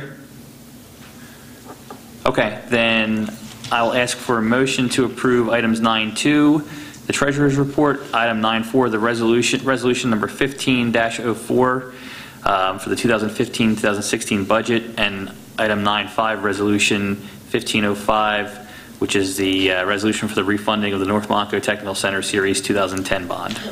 Is there a motion? Ms. Hackett, is there a second? Peter, any discussion? No, I just have a question. Okay.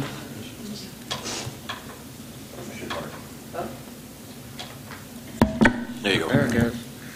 Stuart, you probably told me this before, or us, but what is the Lincoln Center? It says teach consult for $48,000. What is the Lincoln Center? I believe we're taking the bill list. Are you questioning one of the bills on the bill list? Yeah, oh, yeah, I'm sorry. Yeah, we can address that once we get the motion in a second, and I will answer that. You missed those, okay. So this is just treasurer's report and the two resolutions. Sorry. Jessica? Any other questions on anything? On the North Monaco bond, the number of 56,000 is not in 1 year, is it? Or is that the first? No, the majority of the savings is front-loaded relative to the current fiscal year, but there are savings, again, based on the projection as prepared by PFM throughout the remaining life of the bond borrowing, but primarily the savings are up front. Any other questions, comments? Okay. We have a motion and a second to approve items 9.2, the Treasurer's Report, 9.4, the Act 1 resolution stating will not raise taxes past the index, and 9.5, the North Monaco Technical Center refunding. All those in favor? Opposed? 8-1. Motion passes. All right, item 9.1, list of bills. Is there a motion to approve item 9.1, list of bills as attached? Mr. Phillips, is there a second? Mrs. Hackett, discussion? I have a quick and easy one. Check number, let's see, 183274, Kathleen Bayer, 2014-15 school tax refund in the amount of $1499.06. I was wondering what kind of refund or why. What was the check number? 183274. Top page 6. And then there's another. I was just wondering what the refund. There's a couple of them, but I was wondering what the refunds were for. There are going to be a couple reasons. Refund a person paid the taxes. Sometimes what happens is we will have a mortgage company pay a tax bill, and the resident will also pay the tax bill. Taxes get remitted to the district. Once they're remitted from the tax collector to the district, we would have to initiate the refund back to the taxpayer in those particular instances. Relative to that exact specific case, why she was issued a refund, or this individual was issued a refund, I can get back to you, but typically that's why we would see refunds as be duplicate payments. Typically a mortgage escrow company would pay and also the taxpayer would pay. It could also be they paid their taxes, the house had some damage or something of that sort, the assessment got reduced, therefore a refund would be generated back to the taxpayer. So there are a couple different reasons that things like this would be generated, but to give you the specific answer, I would need to research and I get back to you. And if anybody had if they paid it for the face value versus the 2%, there's no way, or if they paid it late, there's no way for them to get any of that late payment refunded back unless it went to the board or something along those lines? Anytime there would be a refund back to somebody that would require any type of payment, we would obviously be coming to the board for your approval.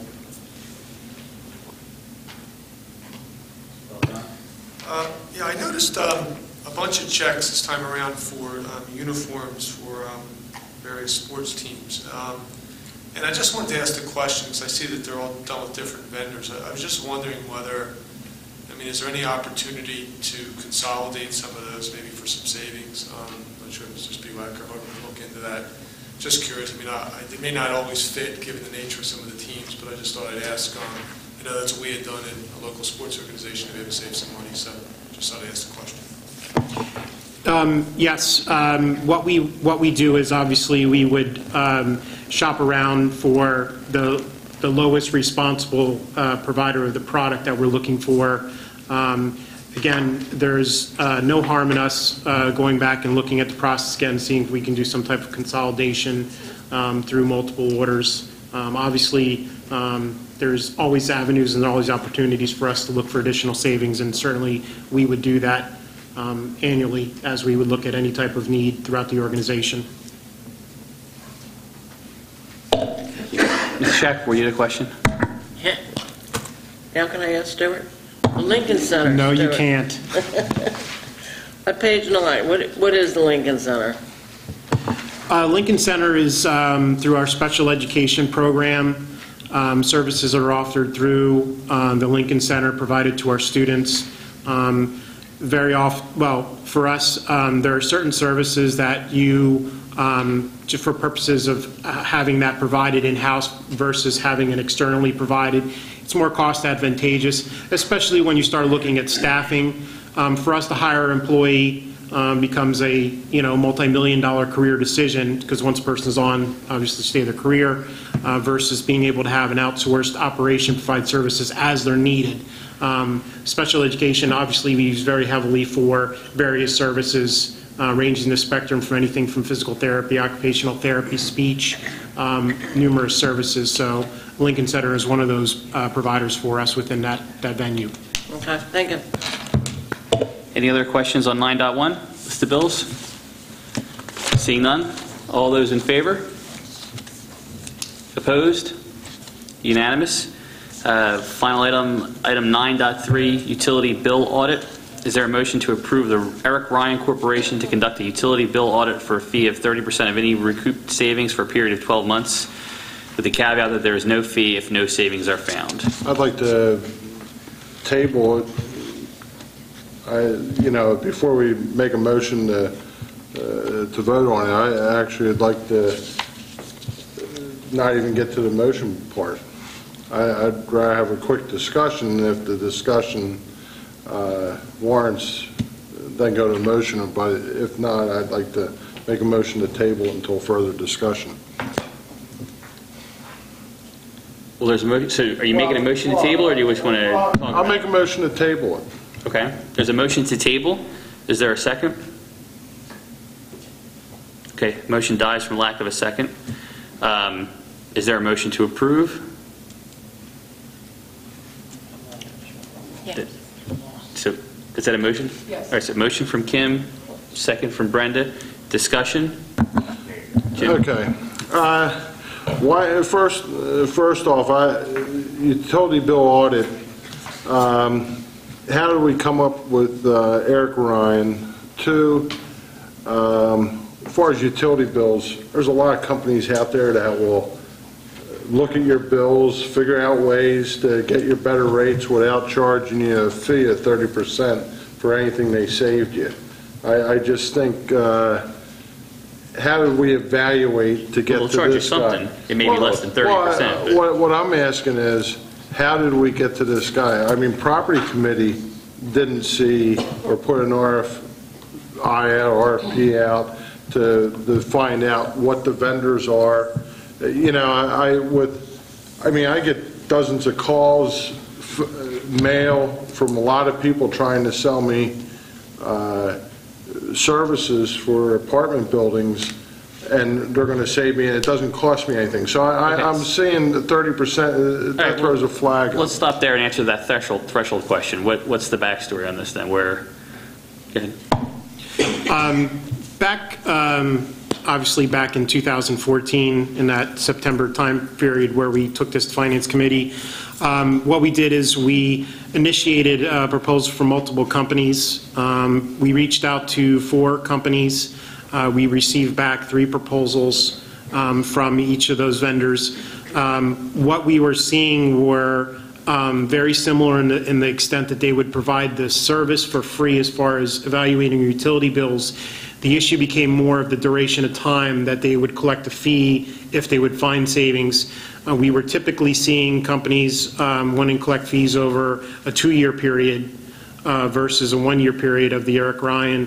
The other issue we were seeing is the percentage fee that we're looking to be charged was upwards of 50% of the savings found relative to any utility bill errors that we would see.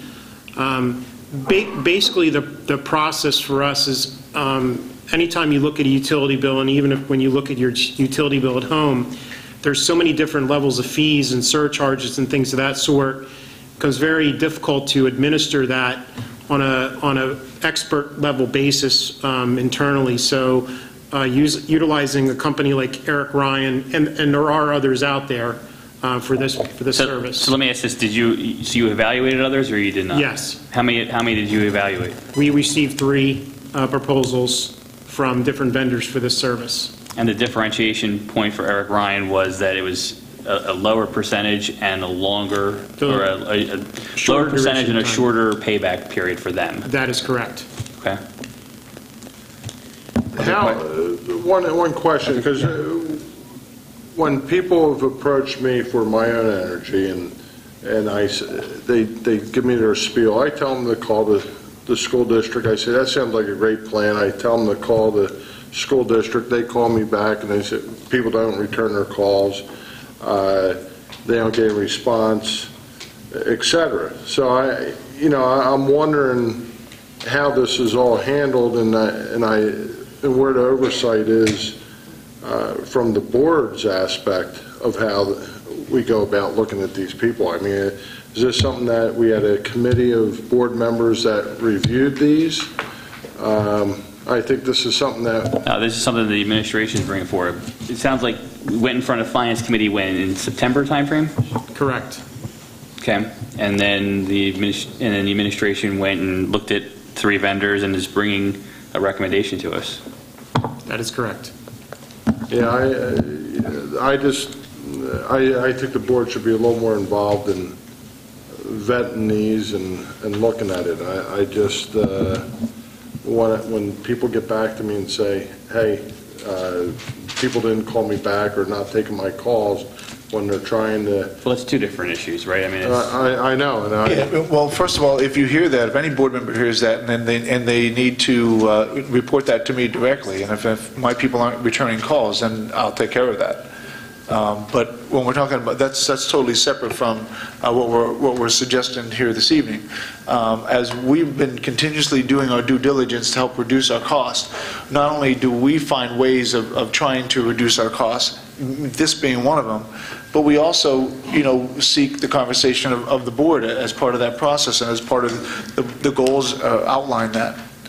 But in the end, it's important to know that we're really looking out for the best interest of the district. 1 year of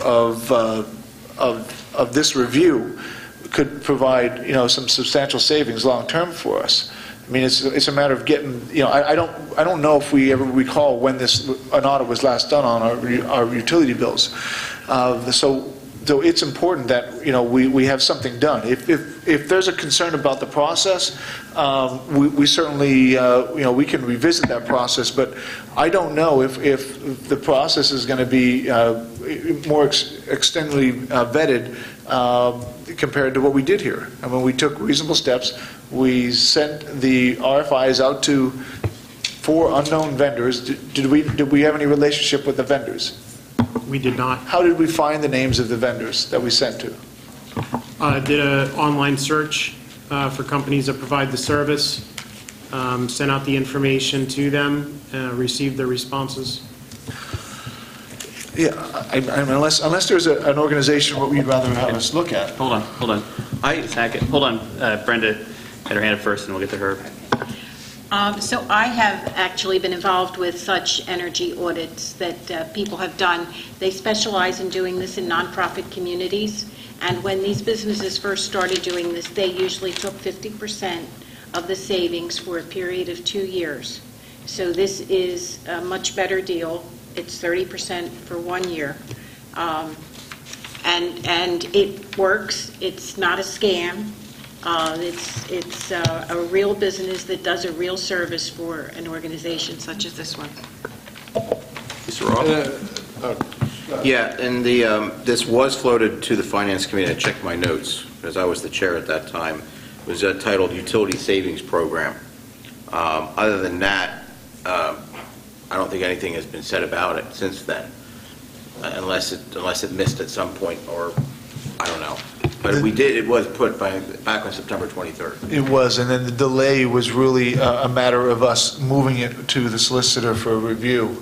And other things came up, and we basically helped the solicitor prioritize that the field project issues were more important than getting to this particular piece. And then eventually we got this to us, and now we're bringing it before the May I board. make a suggestion that in the future that when we have something like this that flows through a community, go at the RFPs, and then we come back, that it goes back to the committee with final approval, and then that will avoid this conversation in the future, or this type of issue. I think just because of the time lag that went through, I think that's the problem. That's a good suggestion.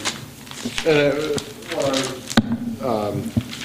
as far as the IU, was there any conversations with the IU as far as, do they have anybody that they have whitelisted for doing this type of work? I'm not aware of that. They do, several IUs, I'm not sure if Montgomery County IU does, they do E-rate audits, which is a little different than utility audit. But typically, being a former IU person, I know a significant amount about that. But E-rate audits are totally different than, it's a matter of compliance with the E-rate rules and regulations versus, looking for discrepancies in bills over a period of time. Any other questions or comments?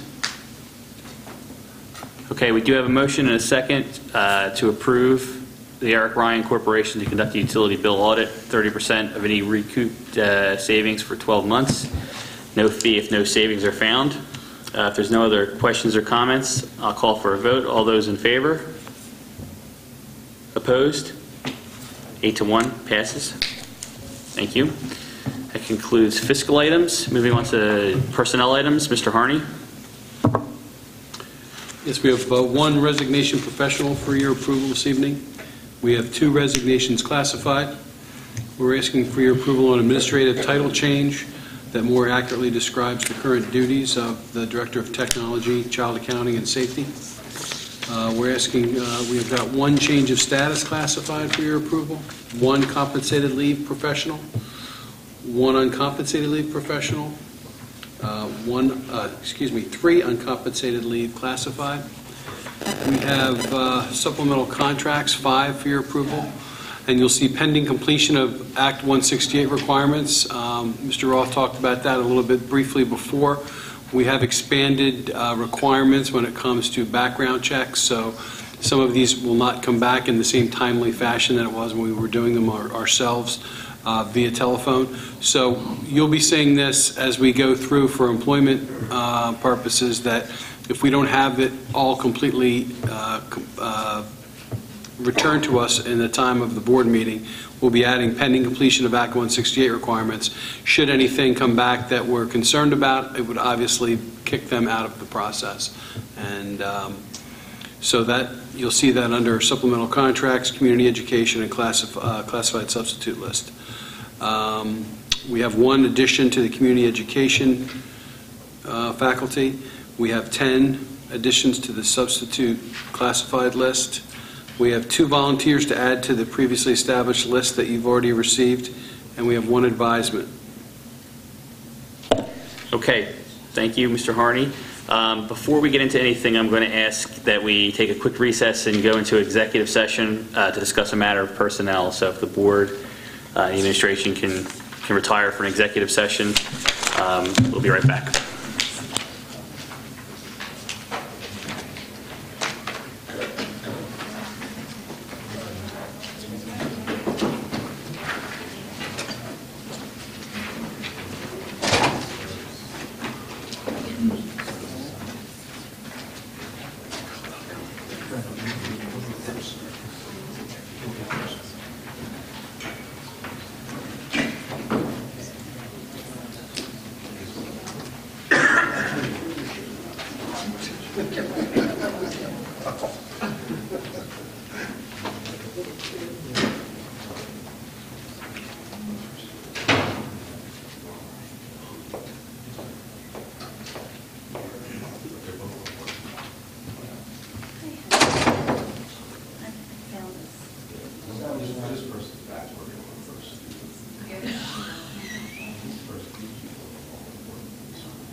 People go move elsewhere to the jobs, and there's a lot of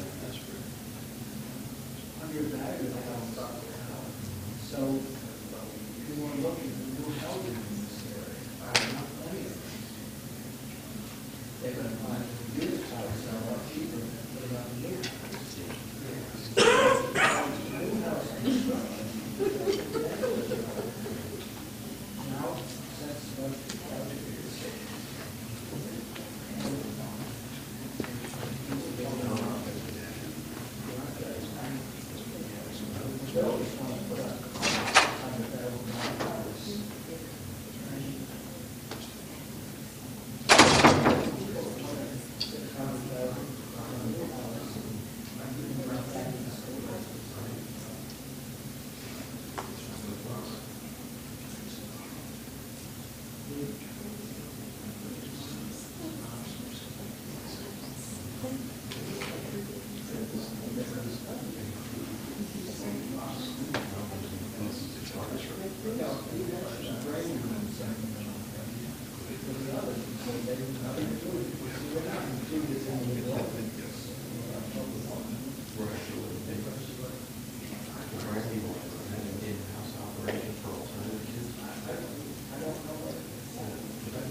Years birth rate, they should be September through August. Even from January through December, get that number. So, and the September to August numbers track a lot better. So you're reducing errors between January and December. Most of the enrollment because you have to follow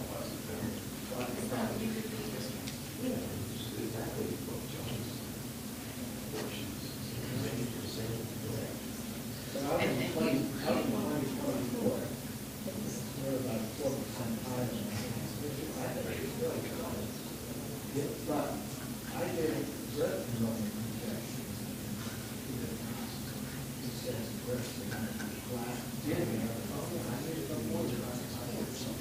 whereas enrollment is based on 5-year running trend.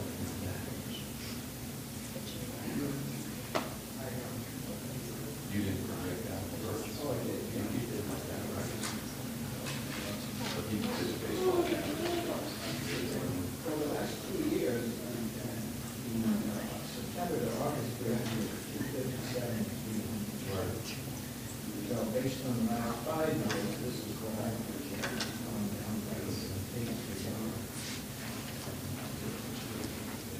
So the average of these two numbers is 280. It's not that great. And then I use different covert ratios.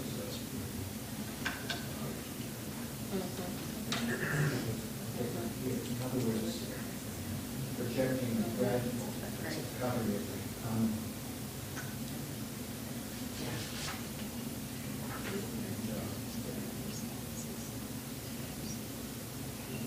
Typically, people who are giving up because they're more conservative and higher enrollment.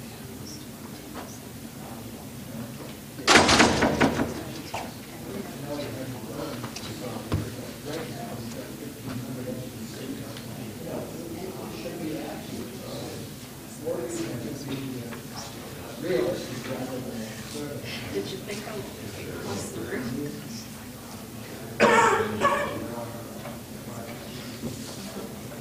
And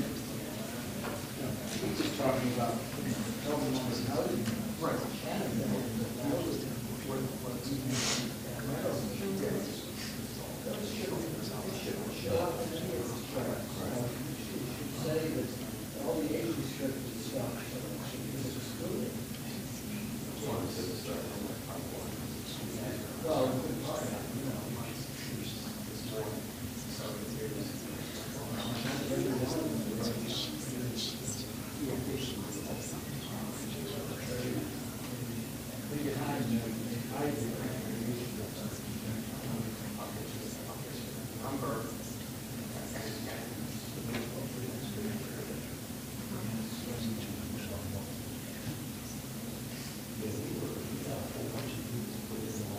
Yeah, that would be.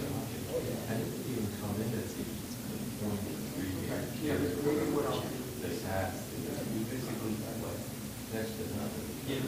It's $2,000 on side. You know, $1,200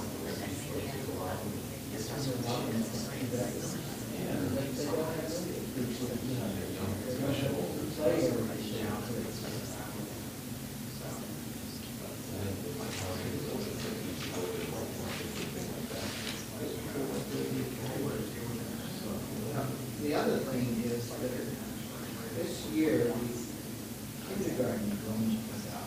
There were 107 of these. There's a lot of them have been running 65 to 75 investment accounts. And I think it's a few Hispanic families. Company arms and Well, but I project, I projected that, yeah, I projected that those kids aren't going to stay. I hope that 107 kids showed up on October 1 in kindergarten.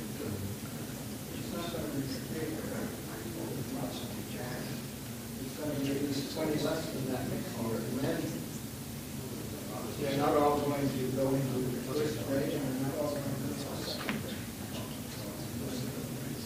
I'm saying it's an anomaly, and they dealt with that. I'm not going to stab in the dark, but I think a stab in the dark is better than assuming that maybe those kids are going to stay as well. You're not going to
Spoke up here about October, saying the report will be in by September. And no one can count rooms? Sure. You can't meet your principals and say, there's so many rooms. Did you see his report that I sent? You can't complete room utilization. That was one of the 3 reports I sent.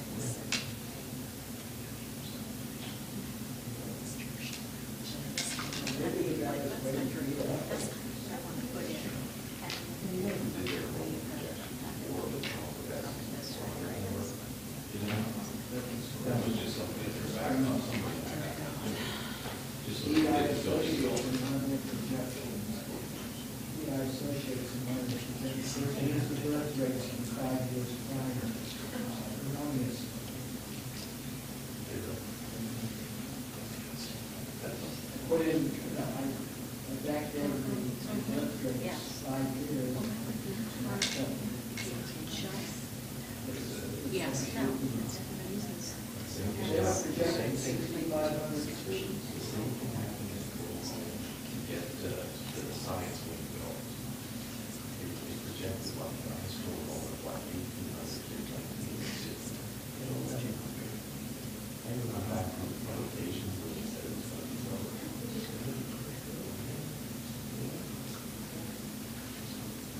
Well, that was one of the We don't care what we want to do.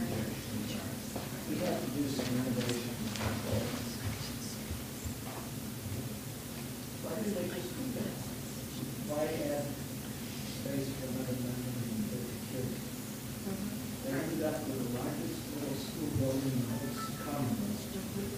It's empty. Yes, correct. And then they're saying, well, we built it, no, we can't build it.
That's what I'm trying to figure out. That's what I'm wondering.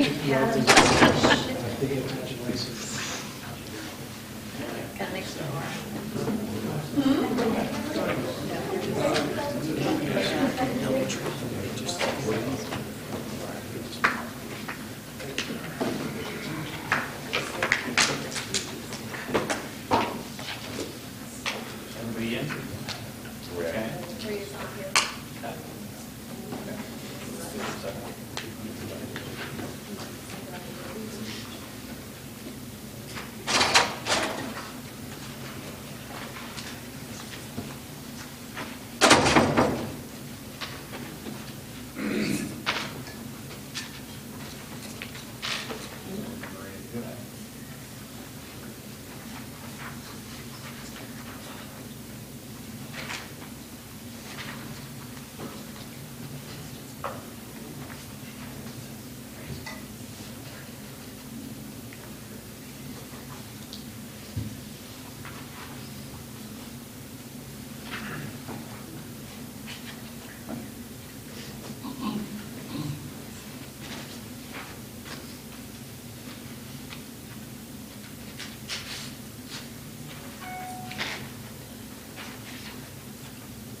Okay, welcome back.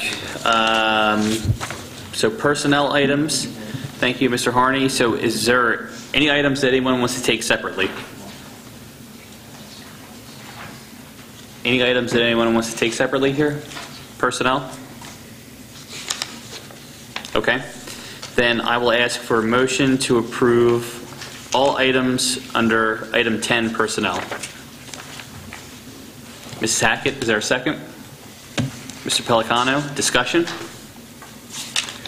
Any discussion? Okay, seeing none, all those in favor? Opposed? 8-1 passes. Mr. Bickelman, you asked a question about two items on here. Those are matters of personnel, so I'm not going to get into it, but the short answer is that there were grievances filed and took us time to process and get to this point. Moving on to item number 11, curriculum and programs. Mrs. Katona. We're seeking approval for advanced placement French and language culture for grade 12. It would be for a full year with a credit value of 1.0. This item was reviewed at the Education Committee meeting. Okay, we have an ask for approval of AP French. 1-year course, 6 mods with a credit value of 1.0. Is there a motion to approve? Maria, is there a second? Brenda, any discussion?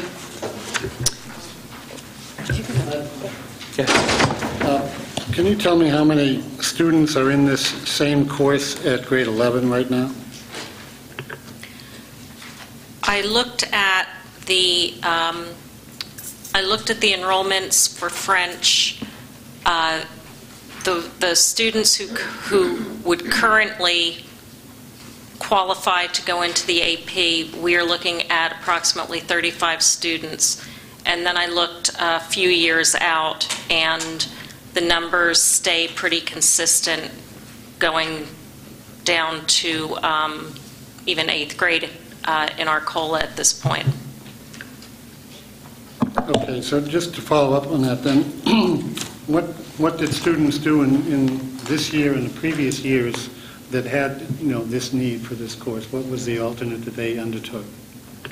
The students who could go into AP French would be the students who currently, who this year would have gone into French 5 honors in their senior year. And we would then not have a French 5 honors. This would be AP. And last year we had brought in the Spanish AP, and so we wanted to be able to keep it so that we would be able to maintain both world languages. Okay, so this really replaces French Honors 5. Okay, thank you. You had a question? Yes, I just wanted to ask, do we still have French 5? Yes, we would still have French 5. We currently have both French 5 and French Honors 5. With AP, we would no longer have the French Honors 5, but we would still have French 5. Now, can I ask, the difference between the French Honors and the AP, I don't remember voting to stop having French 5 Honors, but what's the difference? Why would we get rid of one instead of A? Why couldn't we have both? My understanding is that this is following the same process as was followed with the Spanish last year when that was approved, that they no longer had the Spanish Honors 5, that the AP became that level then?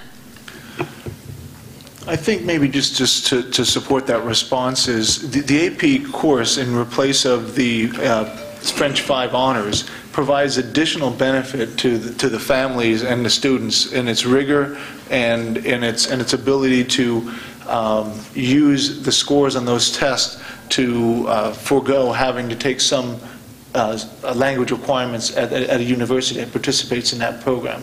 Most of our children get 4s and 5s, some 3s, but primarily as a result of that, of those scores, it helps provide advantages for parents and students into their college careers, as well as the rigor involved in AP overall. Any additional questions, comments? I do have a question about, just to reiterate, we are discontinuing French 5 honors,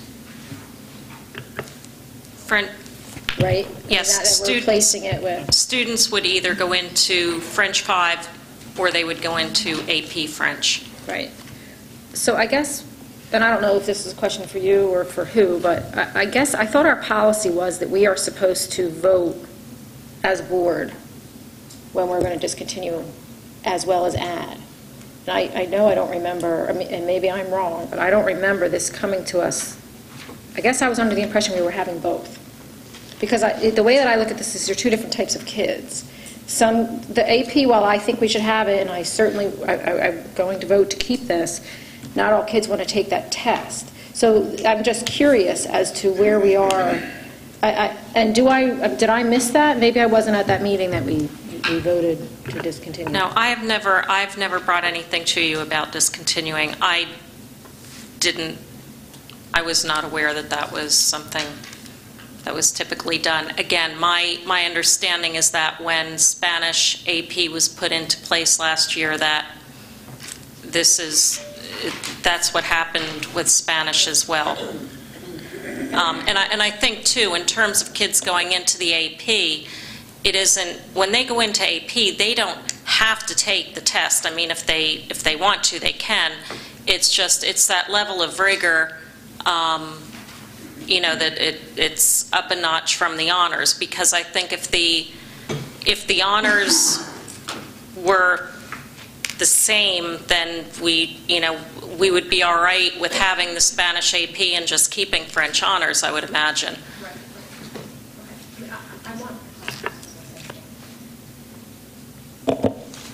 Okay, any other questions or comments? Okay, seeing none, all those in favor? Opposed? Unanimous? We have AP French. I'd say something in French, but I don't know any. Très bien. Très bien. Enchanté. All right, item number 12, policy. Dr. Zerbe. Can I read to you? That's what. Items of policy. Before you this evening, there are 7 policies for first reading.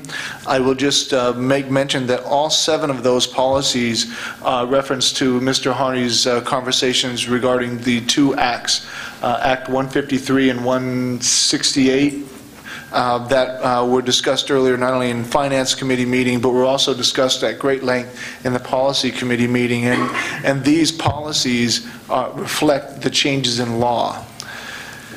The second item, 12.2 for second readings, you have membership, organization, and meetings before you. And it is my understanding after review here that policy 006 doesn't, at least my documents don't reflect the intention of the board or the committee in reviewing that. So I want to put it on record prior to approving the second reading of meetings to make sure that it's congruent with our recommendation from the policy committee. So item number 3 under 12.2, page 2 of 9, there is a section that currently reads, regular board meetings shall be public and ordinarily scheduled, and the original change stated, in accordance with PA School Code And it further removed items for the third and fourth Tuesday of the month. And then the last part of that paragraph, the last sentence says, meetings shall be held at locations, at the location and times advertised. The committee revised the language to say this: regular board meetings shall be public and ordinarily scheduled monthly in compliance with PA school code. And the last sentence remains the same. So the intent is the same, but the actual language itself is much clearer than using words like accordance and the other words that were used here in this sentence. So we all agreed that it be changed, but my copy doesn't reflect that intended change, and I wanted to put it on record that that's what the committee's recommending prior to your approval here this evening. Are there any questions related to policies? Is that the committee's understanding on the language? I think that's consistent with what we discussed. Yes, the other thing, if I could, was 005. I don't know that we were going to vote it. My notes are saying that we were just going to announce any outstanding committee profiles that hadn't been that were not, I guess, in hand. That is one of the, for 005, right. That is one of the items that the profiles aren't technically part of the policy, but they were felt that they would support the policy, and we would bring all of those profiles forward from the policy committee to the full board to act on that, on those profiles. Yeah, there is that language. There is a change here. There is a change on page 3 of 7. Oh, that's, oh, I'm sorry, wrong. 4. Yep. Section 6, top of page 4. That is correct. And it talks about the president may appoint a vice chairperson for each committee, and then that the president is an ex officio member of every committee. Those were the changes. Okay, so the second readings for those 3 policies stand, with the exception of policy 006, as I read this evening, where we would add the word monthly in compliance with PA school code and remove in accordance with PA school code. So no action on 12.1 first reading. Correct. So for item 12.2 second reading, I'll ask for a motion to approve policy 004 membership, policy 005 organization, and policy 006 meetings, with the clarification that the language monthly in accordance with PA code is reflected. Is there a motion? Ms. Woodring, is there a second? Mr. Roth, any discussion? Seeing none, all those in favor? Opposed? Unanimous. Moving on to number 13, other, Dr. Zerbe. Strategic Planning Services. Before you this evening, I'm asking for authorization to execute a contract upon solicitor's review for district strategic planning services not to exceed $15,000. The firm for which the contract will be provided will be recommended by the Strategic Planning Steering Committee. That Strategic Planning Steering Committee is going to be comprised of students, teachers, administrators, and predominantly members of the public, as appointed by the board president and or the board. It is my recommendation this evening to ask for this authorization so that once this committee meets and reviews the proposals that we've received, they can make a recommendation and we can act upon the strategic planning process so that we can meet the deadlines that established by the board in my goals. And this is in compliance with not only my goals, but with the intent of the board as part of the reorganization process in December. Are there any questions for me at this time on that particular matter? I just have one question. When we've done 5 years ago, when we did the strategic planning steering committee in the past, did we hire planning services for that? We did, so this is common practice that we do This this? is common. We've done this Okay. here, and it's common across districts in the area. I've talked to a few about it. And we've actually, Dr. Zerbe sent an RFI out to folks that other districts have used and some of the other high-performing districts use for their recent programs. So, Are there any other questions on 13.1? Yes, I actually think that it would be more appropriate for us to actually approve the contract with the firm at the time that the firm is identified.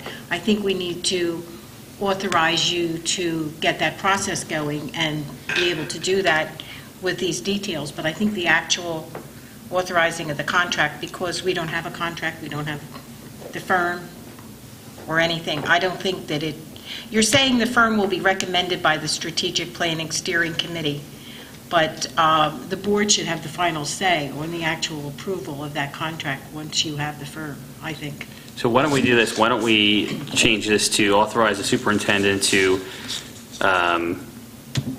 I had a language I wanted to use and I just lost it. Develop with the Strategic Planning Steering Committee, identify a consultant with planning services not to exceed $15,000. And then once someone's identified and the committee makes a recommendation to the board and the solicitors review the contract, the board can then vote to sign. Right. That would typically be the process if time wasn't of essence here. We put a timeline in place for me to come with a comprehensive plan on or about June 30th, 2015. Again, we have some, in my experience, normally when you engage with a strategic planning firm, they usually have a model that in fact the RFP suggests that they determine what the model is that they would recommend for our needs.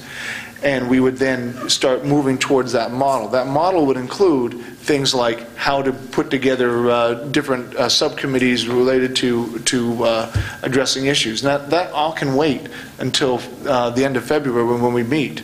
But if we were able to move that timeline up by just a few weeks, it might also allow us to get moving on this process sooner. That's all. So I'm certainly not trying to,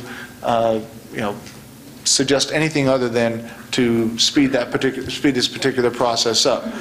The fact that the contract itself would be reviewed by the solicitor, the steering committee would include members of the board. Mr. Nascimento, do you recall how many members of the board might be on that steering committee? Yeah, I've asked Mrs. Hackett and Mr. McFarland to serve on that. Okay, so we would have some members of the board on that committee that would help provide input as to that recommendation. But if it's the will of the board for me to wait till the end of February to do the contract, that's fine as well. But I just want you to know that it could increase our ability to turn a plan around in a timeline that you've so prescribed. A lot easier. What's everyone's pleasure?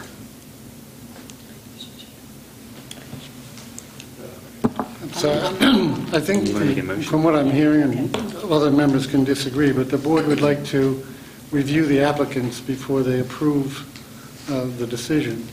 And so that would mean if we have to move a date, we'll move the target goal date by a month or... Yeah, I'm not worried about that. Yeah, in order to comply with that, understanding that some time was taken in the front for us to evaluate the party, because the relationship and the working relationship with this award is critical to the success of the strategic plan. So I think the board members might benefit from reviewing that. So I would like to make a motion to authorize the superintendent to develop a contract for the solicitor's review for district strategic planning services not to exceed $15,000, and the firm will be recommended by the Strategic Planning Steering Committee. I've just changed 2 words. Yeah. Is there a second? Mr. Phillips, any discussion? Seeing none, all those in favor? Opposed? Unanimous? Okay. 13.2, 2015-2016 calendar. So I'm not going to ask for a motion to approve this at this point, but I did want to have some discussion. And Dr. Zerby, if you can take us through the issues surrounding the 2015-16 calendar, particularly as it relates to the MEA contract. Sure. Just let me get my notes out here. You may not know, but you will now know that the Labor Day holiday begins in the second week of the 2015-16 school year. And so when we look at school districts that belong to not only Montgomery County, but specifically belong to the North Monaco Technical Career Center, you will notice that Souderton area has adopted a calendar that begins school actually on the 31st of August. I'm just using this as a point of reference for you. We have Perkiomen Valley School District, which is also a member of our vocational technical school, and they're beginning school on the 31st of August. And if we look at North Penn School District, I don't have Wissahickons in front of me. I just couldn't find the calendar. Not that it's not there, I just didn't have it. But North Penn does also start, they start September 1st. So of the districts that I mentioned, 2 of them start on the 31st, 1 starts on the 1st. The calendar that's before you this evening is the typical calendar that you would find on any given year based on our starting with in-services the week before Labor Day and then starting the first student day following Labor Day. That's typically how Methacton has done it in the most recent history, as well as and as far back as I can find information on it. So we went through many iterations of the calendar in trying to maximize our ability to get a jump start on the school year. Typically looking at a calendar that would start Labor Day on the second week of September rather than the typically first week presents a challenge to us to utilize the available time not only as an aspect of providing an educational program for AP, but for all of our subjects to get ahead of the curve, we call it, for the testing windows for Keystone and for PSSAs. Because the more school we have in before then, the logical thought is we would do better performance-wise on those tests. So in our case, knowing that there's contract language in the agreement with MEA, specifically on page 33 of the collective bargaining agreement under Article 28, the work year, it basically delineates when the teachers can start. And I'll read it verbatim so that I'm accurate. But it basically says that the teacher work year shall not include days scheduled prior to the week before Labor Day. So what that means is we typically, as an organization, to start the school year off, have 3 in-service days. Those 3 in-service days are designed to do a number of things. Not only just to make sure that teachers are ready to receive students and start the educational process off on day 1 of the school year, but there's also a lot of curriculum work that takes place.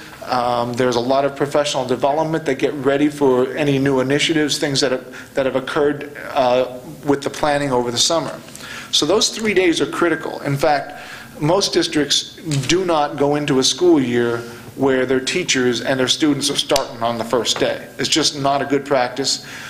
Some have done that in emergency situations, but it's certainly not a good practice. And referencing those other schools, I will have you know that each of the other schools are using the weeks near the end of August in order to get their professional development in, as they normally would, in order to start school either August 31st or September 1st. So when we took a look at this calendar, we tried out a number of different scenarios where we could fit the 3 days of professional development in. So if the contract reads that the the teacher work year shall not include days scheduled prior to the week before Labor Day, it means that if I look at the calendar, I have the week would be August 31st. I could go 3 days. I go August 31st, September 1st, and then September 2nd for my professional development. And then I could technically have school the 3rd and the 4th of September. I will have you also know that in our early planning, prior to looking at the schedules from other districts, we were considering September 4th, because of the way this fit into a holiday, as a faux pas day to do and be in consideration for families and their traveling and their preparation for possible need for that day for the vacation period. So with that said, basically I get the 3 professional development days in, I have 1 day of school, and then I'm back on September 8th. That doesn't make a whole lot of sense, but we could do that and we could move that forward, or we could have the 3 professional development days, have school on the 3rd and the 4th, and be inconsistent with the other 3 districts that I mentioned. All those 3 districts that I said either start on the 31st or the 1st have the 4th off. So to get to the heart of the matter, what happens in a scenario where we have a student who goes to the North Monaco Technical Center from our district, and we start after Labor Day per the contract? Well, a number of things happen. And it depends on which program they're in. So, for example, if you're in the cosmetology program at North Monaco, you are at a significant disadvantage. You need almost every hour in that program in order to meet the hour requirements in order to finish and sit for the licensing exam. You can't sit for the exam until you put the hours in. So, depending on whether you're a senior or a sophomore, or what year you are in that particular program, it could have a significant impact. It could be the difference between, sitting for your licensing exam or having to pay for additional hours on your own out of your own pocket in order to get into that exam. No, don't ask me how many students we have in that particular program right now. I'm just giving you an example. It could be 1, but it still could impact 1. But even at a higher level than that, right? Mm-hmm. So at a higher level than that, what if the other schools start before Labor Day, we do not? That means the VOTEC, is in session. What happens to our kids? Well, I think every effort will be made to catch our students up, but at the end of the year will be where the problem lies. All the other schools will be finished, and we won't know where to put the students for those particular days. So essentially they'll be missing class. They will be missing class. They'll be missing time in their shop. Time in the shop, and then we'll have to figure something else on the back end to make that up. That's correct. The other thing is my grandson does go over there. And I was told that they're closed this week because of midterms. And apparently all the schools have midterms the same week. So now, what effect would that have if now we have midterms now, if we start later, was that going to have an effect now? Sure will. I mean... Well, all I can say about that is there will be adjustments that we would have to make if we started in a different time frame than the rest of the schools in North Monaco. That's the best I can tell you at this. What all those items are, I can't tell you that this evening. But I can tell you that we did take every reasonable effort to try to get and have discussions relative to improving the likelihood of us getting days in prior to the Labor Day. And so, for example, we can certainly get 2 days in. We can get the 3rd and the 4th in. I mean, if it's the will of the board, we can certainly do that. I don't know how palatable that will be either when all the other districts are having the 4th off. So I can get the 3rd in, which will be 1 day, but then I have those. I just don't know how to do that. Could the 4th be an in-service day? The 4th could be an in-service day. That's correct. So we could possibly get the 2nd and the 3rd in, and use the 4th as an in-service. Would that work? Is that enough for what you need to do? that could work. Again, I think there's other language in here that says if there's any change from that particular schedule, that we have those conversations with the association. So I don't want to say that we definitely can do this or we definitely can't. I just want you to know that we've had conversations. We've asked for certain things. We didn't come to an agreement on those certain terms. And we were looking at things outside the box, tried to provide the professional development in a manner that would give our staff some flexibility. But unfortunately, that wasn't consistent with the practice in the past, and that's the position that we were receiving from the other side. Okay, so my own opinion is that we can't have children sitting around when they should be in class. Correct. Right? Whether they're in the North Monaco Technical Center or Methacton or wherever. And it doesn't seem to make a lot of sense for us to approve a calendar that starts after Labor Day at this point. So I think we need to go back to the MEA and have some discussions on this. Okay. And if we want to pull, the board in as well, or if you want to go back and have a conversation with our leadership first. But I know I'm not going to vote for this calendar, and I don't get the sense that anybody on the board is at this No, point. and I'd like to say a couple of things about this, because this has been brewing for years. I don't know if some of the other board members remember that Dr. Quinn had actually mentioned this, okay, and had strongly suggested we look into it and start looking at options.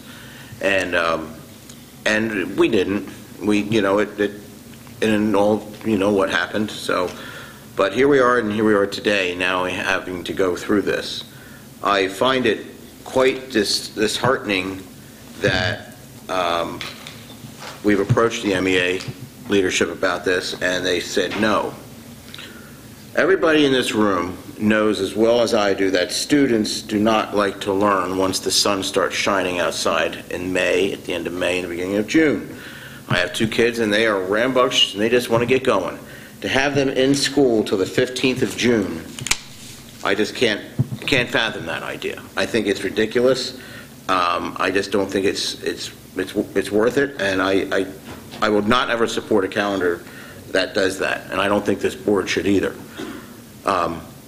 In addition to all the other things that we talked about with the Monaco Tech school and aligning with the other schools, and what Maria's point is with final exams and aligning with that, I strongly am actually dismayed and actually take it upon myself as a fault for not looking at the language of the MEA contract closer. In the last bargaining session, if we had done that and looked at this and saw this in here and actually put 2 and 2 together, we could have possibly avoided this and had this straightened out, but we didn't do that.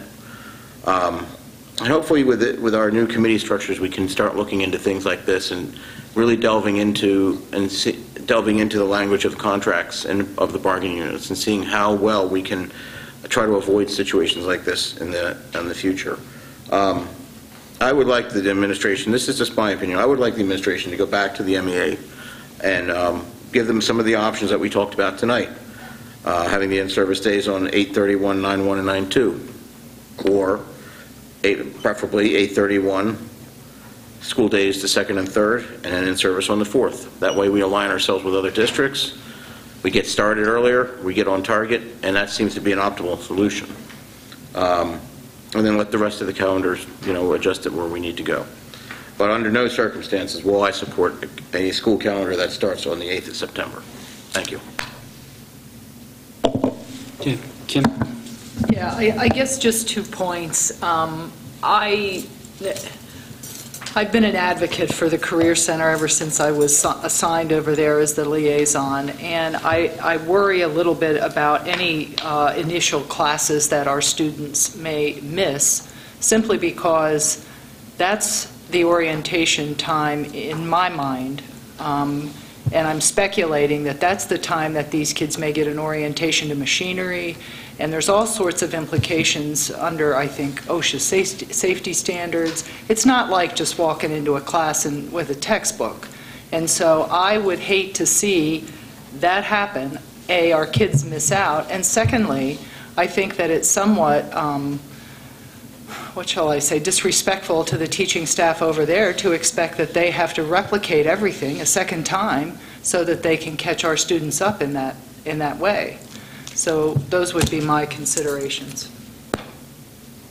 So, sounds like the will of the board, go back to MEA, figure some, but we need to figure something out. We're not going to approve the calendar as presented here.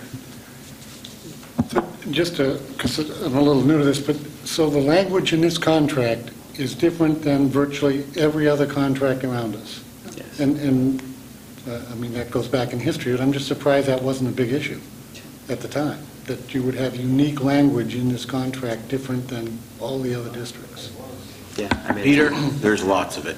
And that's why I said that this next time around, it'll be incumbent upon the HR committee to start going through the language and to make sure that we review it from the first word in the first sentence to the last.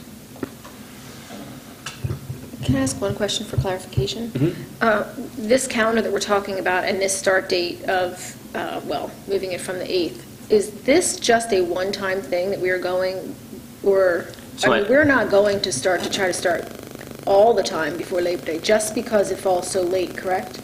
Yeah, I think once every 7 years, you So would it's just a address one-time. this. Well, it's one time every 7 years. Right, but so it's just a one-time consideration every 7 years that we're asking them for, not every year? Well, so there's two issues. One is every once in a while, every 7 years or whatever the time period is, the calendar is such that we might want to start before Labor Day. The second larger issue is that language in the contract that prevents us from determining when the start is without other input.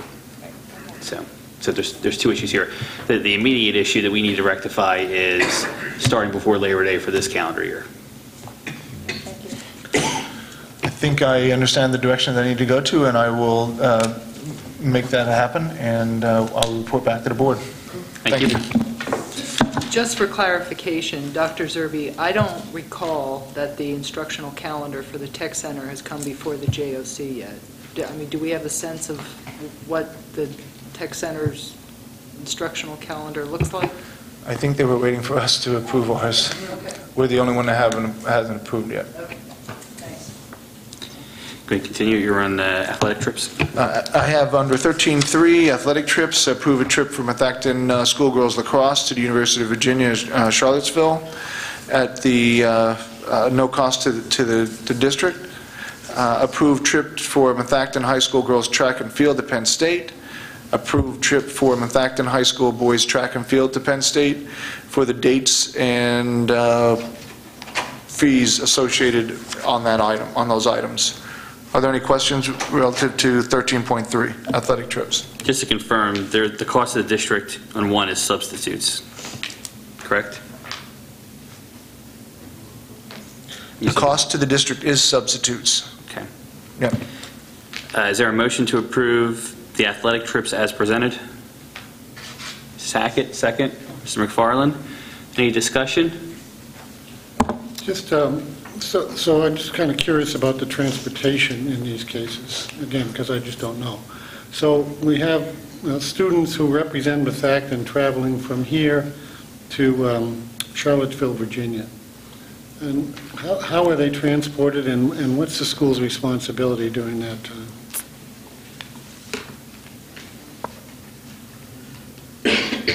Mr. McFarland, I don't have the details relative to what is being used to transport. Typically, they would use a coach of sorts for these types of long trips, but I can't be certain that that is what is being utilized as part of each of these three that are listed here this evening.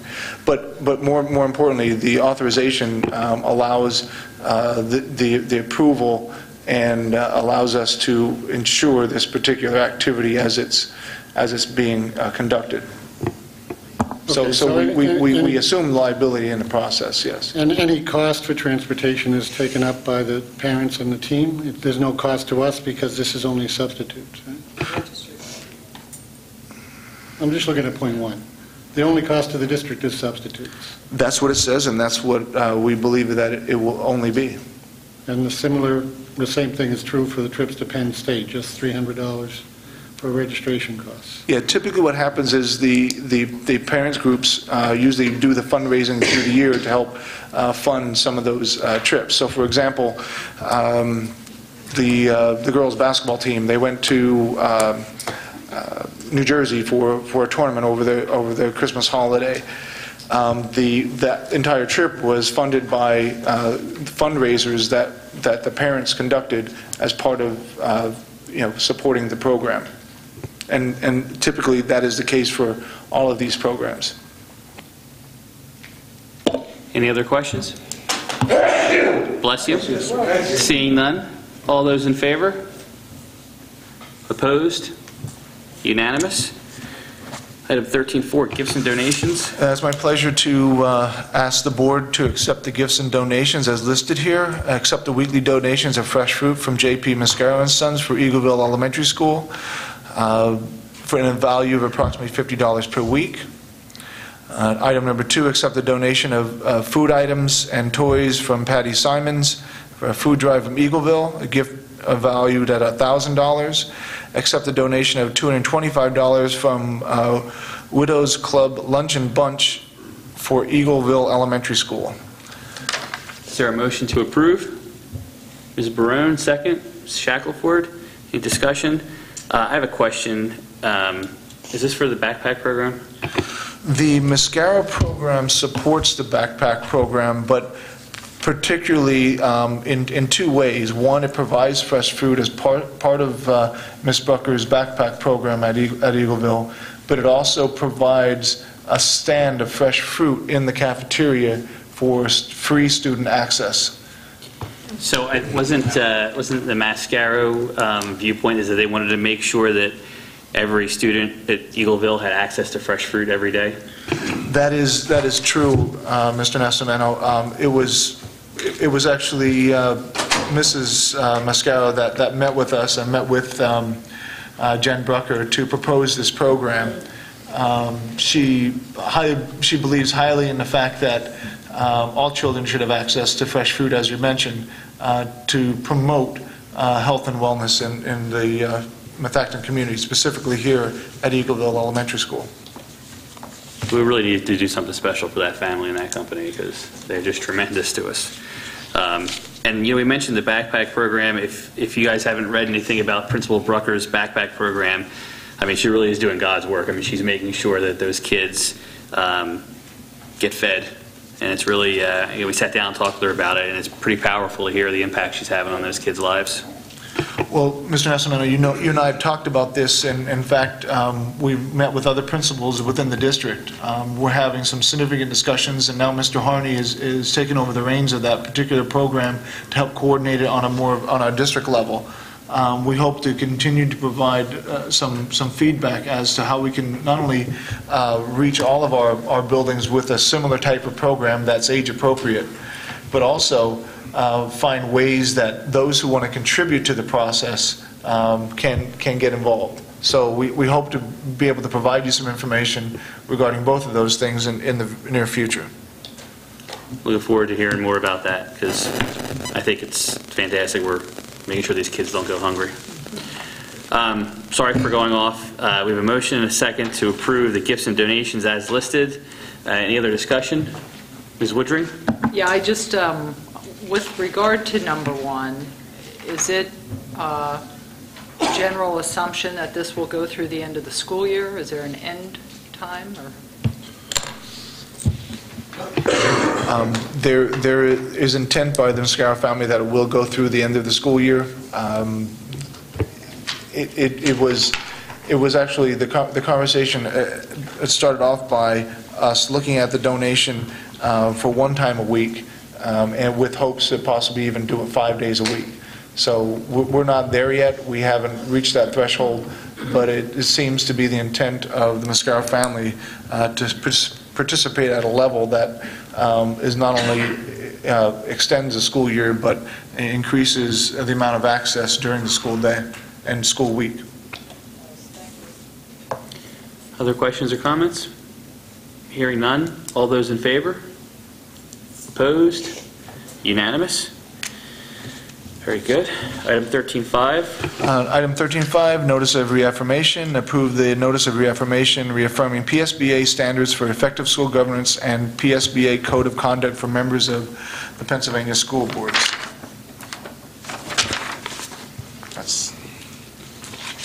we need a motion to approve our reaffirming. That's correct. Can I get a motion to approve the notice of reaffirmation that reaffirms, reaffirming the PSBA standards of reaffirmance, I guess? Mr. Roth, is there a second? Is there a second? Ms. Shackelford, any discussion? I'd like to reaffirm that there is no further discussion.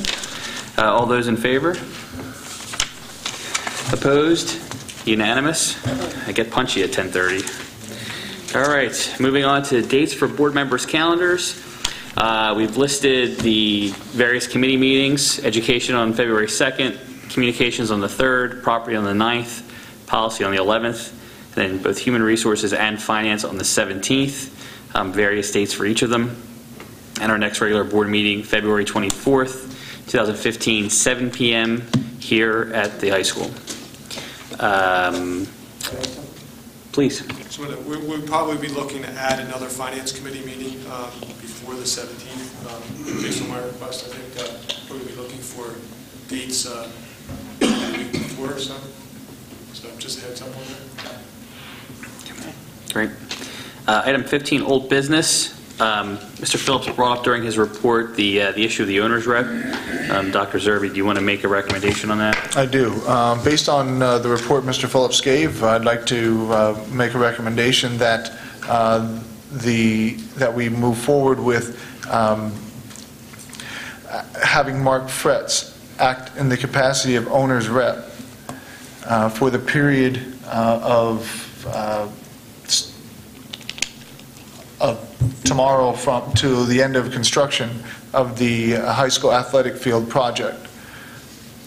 The cost is not to exceed $15,000, which is directly associated with part-time secretarial services. We do not expect any other additional costs associated with the matter of owner's rep.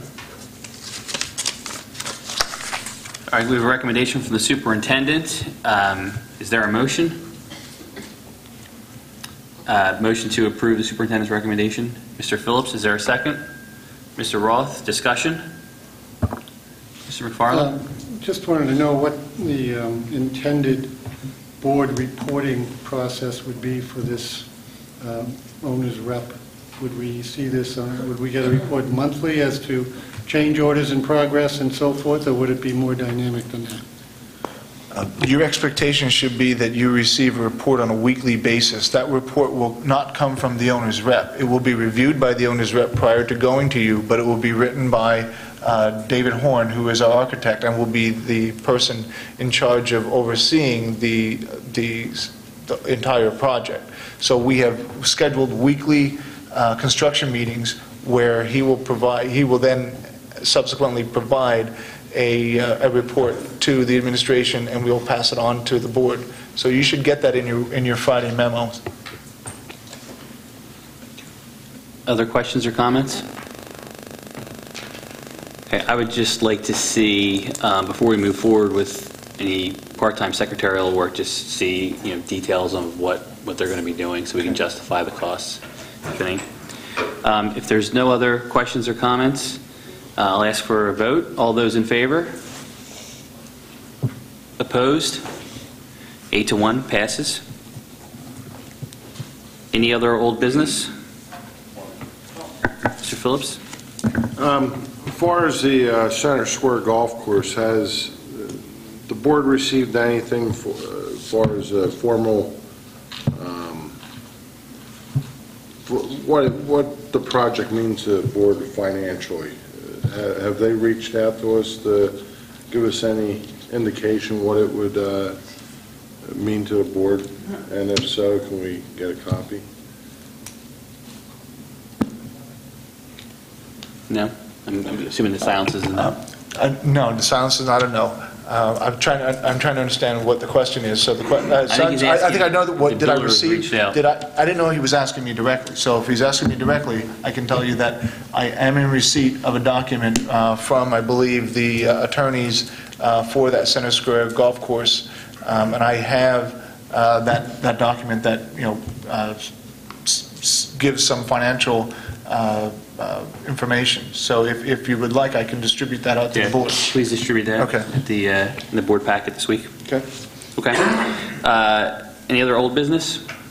Yeah, we're gonna fight over. Okay, this is kind of old business, and old business for the property committee, but maybe new business for the board.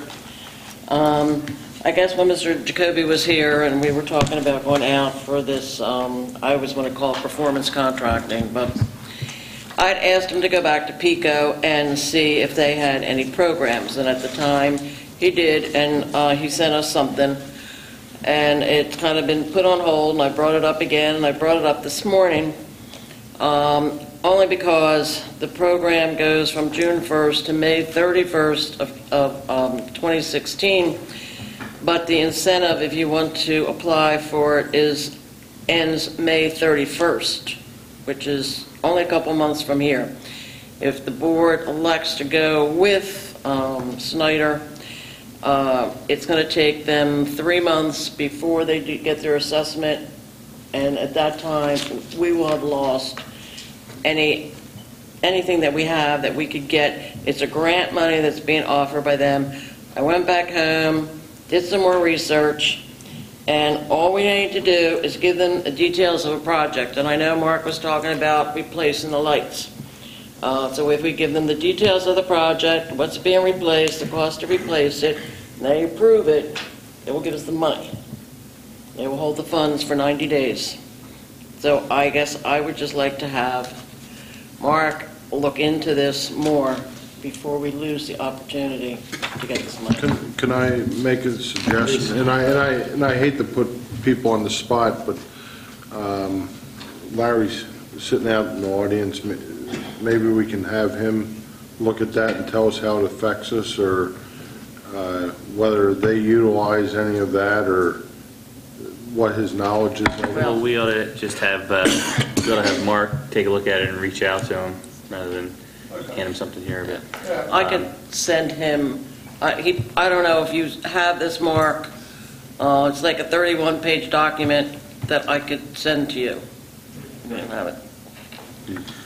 If you would, Marie, please send it to me, and then we will make sure that in consultation with Myers from Schneider to determine, what avenue we could take or not take based on the information provided. Yeah, thank you. thanks. Just let us know where we're at with everything. There's no other old business. Any new business? You have an old business? Okay. I just wanted to ask a question. I know we already voted on it. Unfortunately, I missed my opportunity. However, I wanted to ask a question about item 1012, number 1, which is the approval of $12,897 for outdoor ed sponsors.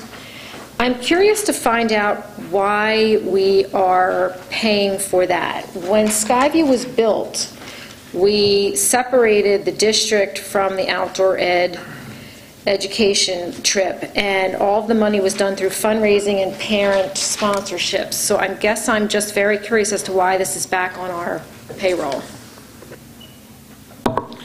We actually get reimbursed from that, from the funds that are collected, but it's all through payroll, so we pay it, and then we get reimbursed from... So that the district is not paying it, it's just going through the money process. Correct, and the teachers get their fees, it's all paid through the district, and then we get reimbursed funds. So home and school is still paying for it? And parents.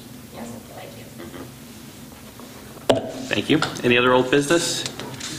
Any new business? Okay, courtesy of the floor. Anyone? Mr. Pickleman?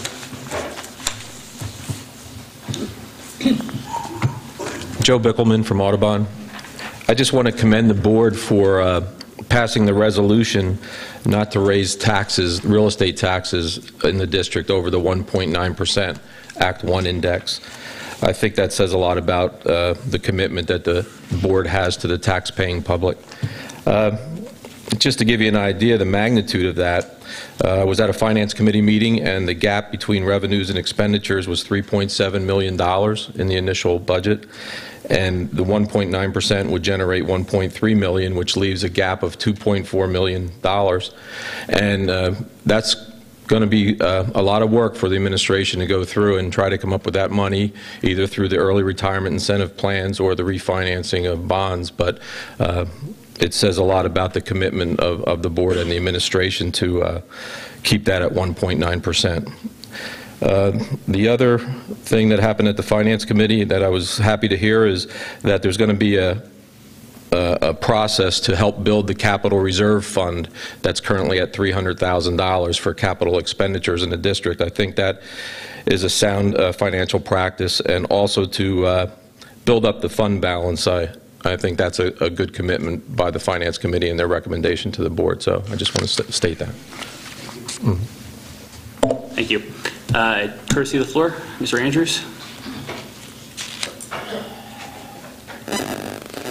John Andrews, Lower Providence. Just a few items. I've been reading in the Times-Herald of the Norristown School District considering joining the PAC-10. And the flip side of that is that shouldn't the PAC-10 school boards be voting one way or the other at some point in time? And one of the issues in my mind is that does that automatically mean that there's an extra week for the football season, and can that detract from academics? So I think, if we go from PAC-10 to PAC-11, if we go to PAC-15, I think most people would agree that that's too much football, and it might be too much wrestling or whatever, but all right.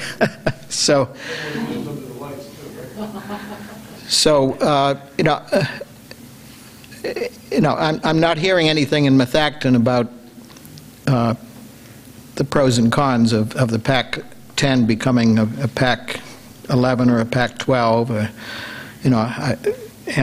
so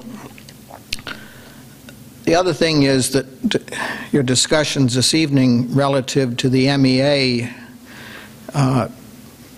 impacting the school calendar in a negative way reminds me that some years ago when I was running for school board and went to the GOP endorsement meeting, and in response to one of the questions I said I thought that there would be benefits particularly to the school districts if there was one MEA contract or one association contract per county.